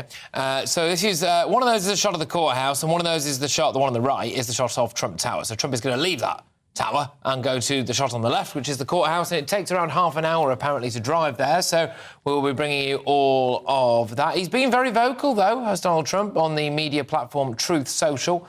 One of its messages this afternoon read, I'm quoting now, "The radical left Democrats have criminalised the justice system. This is not what America was supposed to be." And that is fair to say, I think, one of his tamer messages as well. I'm joined now by Amy Tarkanian, who's a Republican strategist and the former chair of the Nevada Republican Party. Great to have you on the show. Thank you very, very much, Amy. Look, massive day this, massive day, and potentially, well, not today, but one of the days where Donald Trump might actually prove his innocence. Right. I mean, it's going to be very interesting. You know, today he's going to go through the arraignment process, and we're going to find out what the 34 counts actually involve. What are the details? And, you know, you have people now on both sides. You have one side who is devoted and will follow him to the ends of the earth, no matter what chaos surrounds him. And those are his MAGA base supporters. And then, of course, you have the other side that are cheering on the possibility of a former president being behind bars, or at least just being found guilty. So, you know, it's a very sad day, actually, I believe, for the United States of America. And it puts into question as well, into a number of citizens' minds, is our justice system fair? Is this really the area that we should be pursuing? Because there's other possible situations that I personally feel are much more dire, such as, you know, the question of election interference with Georgia, with President Trump, or even with January 6th inciting violence. This one right here with a hush payment to a porn star is something that's, you know, unfortunate. And quite honestly, it's a little shocking that in a Republican primary, normally in the past, would actually have ended someone's career. But this time, it's not going that route, and it's going to help him. Yeah, on that, we obviously are a bit hamstrung in what we can say by virtue of the fact that we don't really know yet what any of these charges are, really. It's 34 of them. We don't even know how many. That's just the rumour that there's 34 of them. So, look, something absolutely massive could drop in the next couple of hours, and we'll all be sitting here talking about something radically different and whatever. He is pleading not guilty to absolutely every single thing. Do you think there's anything that could really happen that would move Trump's base? Do you think there's any chance whatsoever that we are about to find something out that just completely changes the world's view of Donald Trump? You know, I am at a loss for words with a way that I have actually witnessed people who I thought were pretty reasonable and rational Republicans for a number of years, watch them actually become brainwashed. And I'm being dead serious when I say this, and it hurts for me to say this, because some of these people I actually thought were pretty intelligent at one point. But it really, they believe that this is a witch hunt, and he has manipulated a number of those who still support him to this day, and believing that it's not just him that they're after, but it's also the base. And so they believe, without the shadow of a doubt, that he is being targeted and that he can do no wrong. So you're going to find people who also were maybe second guessing Trump as well. And we're looking at, say, Governor Nikki Haley or Governor Ron DeSantis. But now that the DA in New York has moved forward with this indictment, now people are crying foul and saying this is politically motivated. So now we're going to go back to President Trump, because he's still leading in the polls for the primary. All right, Amy, look, thank you very much. Always appreciate your time. Great to chat. Amy Tarkanian there is a Republican strategist and the former chair of the Nevada Republican Party. Right, OK, so look, we do await with bated breath, don't we, as Donald Trump will emerge. But look, there's a shocking story coming your way out of Scotland, OK? So a man who raped a 13-year-old schoolgirl when he was 17, he's 21 now, has not been sent to jail because the judge thought that he was too young to go to prison. What? I'm Patrick Christys and this is GB News, Britain's news channel. I joined GB News because I was sick and tired of not hearing my views being represented, not just mine, but so many people that I knew and spoke to. I just couldn't get my voice out there. I couldn't say anything. I couldn't do anything. Whatever the narrative was, I kind of had to follow it. GB News is there to provide a voice for those who have been ignored by the establishment media. We think different things, we've got a different style. GB News is here to be optimistic and positive about the future. It's real kind of dynamic and flowing, with the audience very much at the heart of it, like a big family. Here at GB News, we talk about the things that matter to you. Hearing the voices from right across our towns and cities, especially our towns. All sides of the argument represented with a heavy dose of opinion.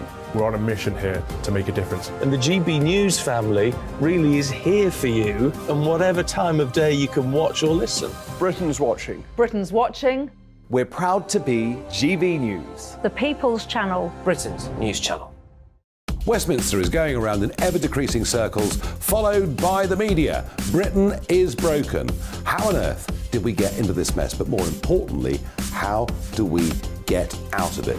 Join me at 7 p.m, Mondays to Thursdays on Farage, here on GB News. We will have open, rational debate. We've got to work out how Britain moves forward from this. Join us here on GB News, the People's Channel. Britain is watching. You've probably seen politicians interviewed 1,000 times, but we do it differently. We find out who they really are, we don't shout, we chat, and hopefully we bring a bit of light, not just heat. Did you know Kate Moss? Apparently. Do you have a pair of jeans or a pair of jeans? No, of course I don't. What would I do with them? My friends are like, oh my God, what's she doing now? Join me every Sunday at 6 for Gloria Meets, only on GB News, the People's Channel, Britain's news channel. I'm Jacob Rees-Mogg, the Member of Parliament for North East Somerset and a former government minister. For years, I've walked the corridors of power in both Westminster and the City of London. I campaigned in the largest democratic vote in our island story. I know this country has so much to be proud of. We need to have the arguments, the discussions on how we make it better. The wisdom of the nation is in its people. Vox Populi, Vox Dei. That's why I'm joining the People's Channel. Join me Monday to Thursday at 8 p.m. on GB News, Britain's news channel. I'm Mark White. As GB News Home and Security Editor, I cover those key issues that are so important to you. Our authorities, our communities doing all they can to combat violent crime. With the public services under unbearable strain, why are we still failing to control our borders? Defence, the first priority of any government, has been continually hollowed out. Can we trust our politicians to protect the armed forces? Join me, Mark White, on GB News. Coming up this week, a very special GB News Easter programme. We are invited during this short time to enter into the passion, death and resurrection of Jesus Christ. It's an invitation to take part in the most important part of the Christian life and explore the meanings of charity and faith. Happy Easter. Alleluia. The meaning of Easter with me, the Reverend Calvin Robinson, this week on GB News, the People's Channel, Britain's news channel.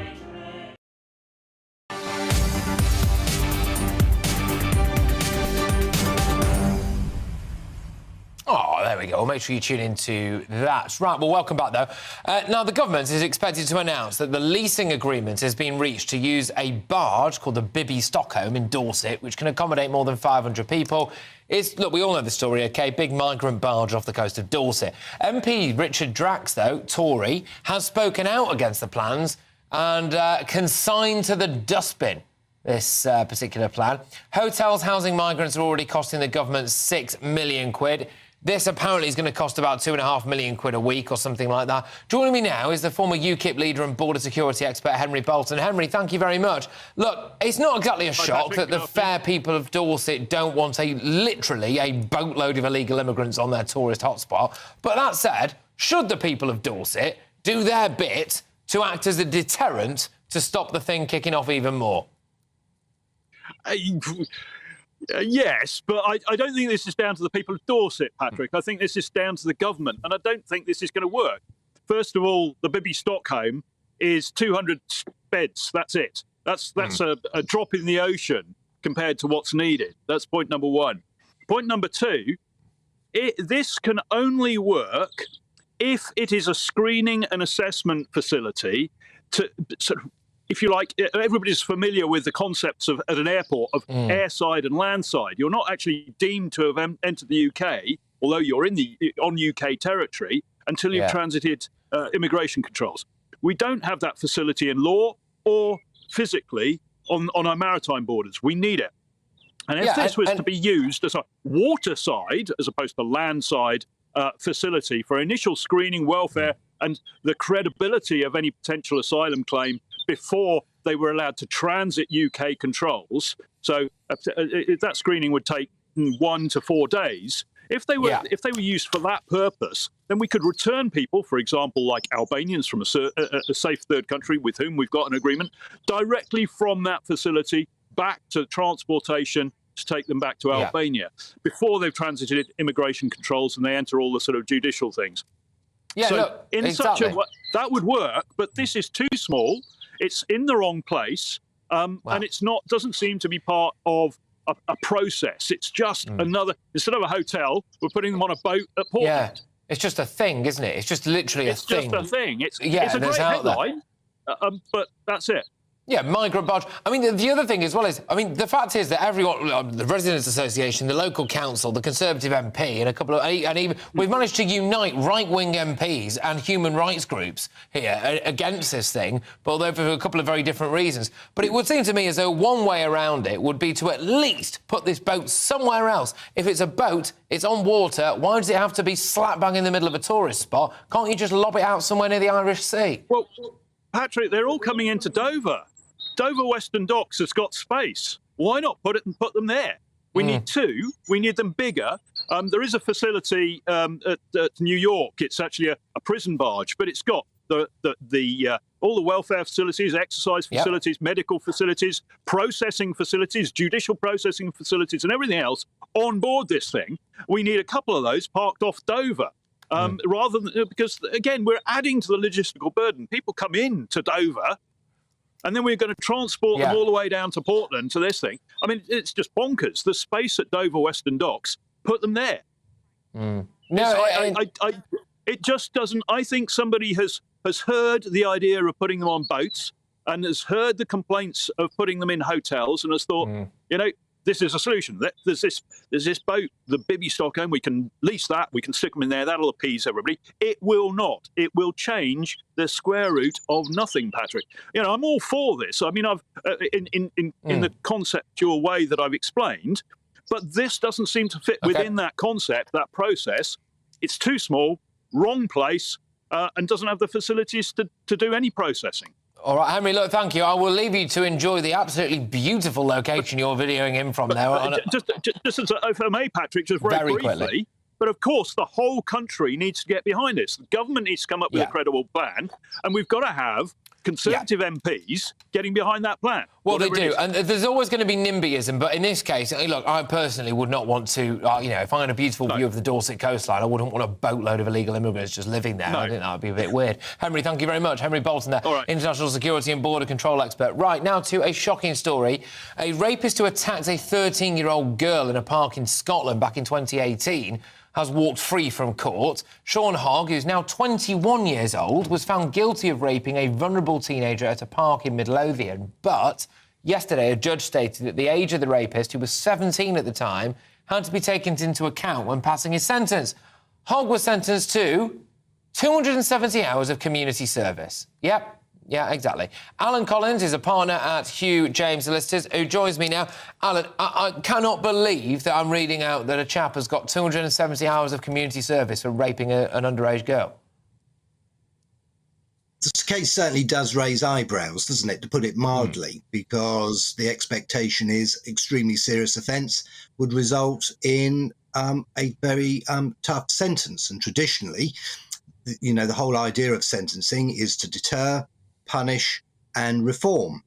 But I think whilst I'm not an expert on Scottish law, my understanding is that the Scottish government changed the law so that there's some greater emphasis, I believe, on rehabilitation. And the judge, rightly or wrongly, was, I think, trying to apply the new sentencing regime that had been, you know, that had landed on his desk courtesy of the Scottish government. Just from a moral perspective, really, I get that sometimes the law is an ass, as they say, and I do understand that. But do you think, though, that realistically 21 years old is surely not too young to be sent to an adult prison for raping a child? Well, generally speaking, what one expects is for the offender to be sent into custody and for a very long time. So this case, as I said right at the beginning, certainly raises eyebrows. And, you know, it is concerning because all the publicity that is being generated by the case, you know, victims, survivors, those who've been the victims of crime will, you know, will with justifiable temerity be concerned about, do I go to the police? Do I go to the prosecution? The one saving grace is that this guy's name's out there now and his pictures. There we go. Look, Alan, thank you very much. Sorry it was short and sweet, but we're a bit pressed for time. Alan Collins there, partner at Hugh James Solicitors. Right, OK, I've got time to squeeze in one more, or should it be squeeze out one more? Because now, to get this, the most recent attempt to save the planet, which is the key for Britain to meet its net zero targets, will be essentially cows' farts, OK? So there are about 9.4 million cows and calves in the UK. Cows are responsible for 7% of UK carbon emissions, also 14% of global human-induced emissions. Feeding them seaweed could cut this by 82%, and the UK has pledged to reduce methane emissions by 30% by 2030, and what they're going to try and do is stop cows farting. I'm joined now by Andrew Ward, who's the Arable Farmer of the Year. Good lad, fantastic stuff. OK, cool. What do you make of the chances of us stopping cows farting? Hello, Patrick, and good to see you again. Fairly non-existent, to be honest. I think you know as well as I do that that won't happen, and I think we just need to point out here that the UK cow, or the UK British beef cow, is actually the global footprint is 2.5 times lower than the average cow across the world. And that's the first thing we need to mention. And when you start to look at greenhouse gas emissions and everything like that, there's lots of different greenhouse gas emissions, and carbon dioxide through transport is the biggest. And I think when you start to look at food, because this is what we're on with here, Patrick, we're looking at food, and we've seen empty supermarket shelves, and we've seen well-known activists, very prominent on TV and on radio and all over social media, saying we need to ban livestock, we need to ban cows and sheep because they're damaging the planet. But we need to feed ourselves. And if we don't feed ourselves from our own shores, we're going to import more from abroad, which then damages other countries' environments even more. And surely we have to think about other parts of the world instead of just our own. No, I completely agree with you. Absolutely. Look, Andrew, thank you very, very much. It's great to have you on the show. I'm sorry, I know we've been leaving you hanging for a lot, left, right, centre, but we've had breaking news coming out of our backsides. It's not just about cows, I'm afraid. We've got Donald Trump. Hey, there you go. Very potent. Andrew, thank you very much. Andrew Ward, though, is the Arable Farmer of the Year, talking, believe it or not, about cows' farts. Up next is Michelle Dewberry with Jubes & Co. Are you all right? I am all right. I'm cringing a little bit at you saying the F word so much. Fart. Yeah, maybe it's because I've got a little one, but I'm like, oh, Patrick, getting all a little bit giddy. Oh, you? Gosh, yes, OK. What do you got coming up, then? It'll take it won't be farts. No, it will not be. Pack it in a rush, make me go red. Sorry, OK. I'll tell you what I want to talk about, actually, among other things. Go on. I am disgusted yet again today. As a mother of a 2-year-old, I've got a little 2-year-old boy, yet another story about a 2-year-old child being viciously assaulted and ultimately murdered by a person that was supposed to be protecting them. I'm absolutely sick of it, and I'm asking tonight, is it time to bring back the death penalty for child murderers? It divides people, and I get it. But you know what? I'm sick of these people I'm absolutely sick of them. And when I see what they've done and I hear what they've done and I picture those children, I think, do you know what? You don't deserve, actually, to be kept alive and fed and safe and well in a prison. Yeah. The figures on the death penalty are really interesting, actually, because it's quite split on the polling data, and there are some crimes where the polling data does show that people would approve of reinstating the death penalty. But there we go. Well, it's going to be an absolute cracker of a show, no doubt. And thank you very much, Michelle. Yes, You're OK. welcome. I will try not to bring up farts again in your company, or indeed do up. one. Pack Or it indeed do one. in. Although you've lost your sense of smell, haven't you? So actually, I could have cracked one off right now. And I would have no idea. You would have no idea. No, This is good. Well, in the presence of your Trump, and I would not. Let me tell you. Let me tell you. Your panel are in for an absolute treat. All right, look, thank you very much, everybody. I'm Patrick Christys, and this is GB News. I'll be back again tomorrow at 3. Stay tuned for Jubes & Co. Hello again, it's Aidan McGivern here from the Met Office. Mostly dry today for much of the UK, bright or sunny spells, but there is some rain arriving into the west of Scotland, and as we go to the evening, Northern Ireland will see that rainfall. The clouds thickening, the breeze picking up in the west and the north as the night wears on. But towards central and southeastern parts of the UK, we keep the clear skies and the light winds. So for the likes of Kent, East Sussex, as well as Essex and Suffolk, temperatures dipping to -1 or -2 Celsius by dawn. That's where the brightest skies will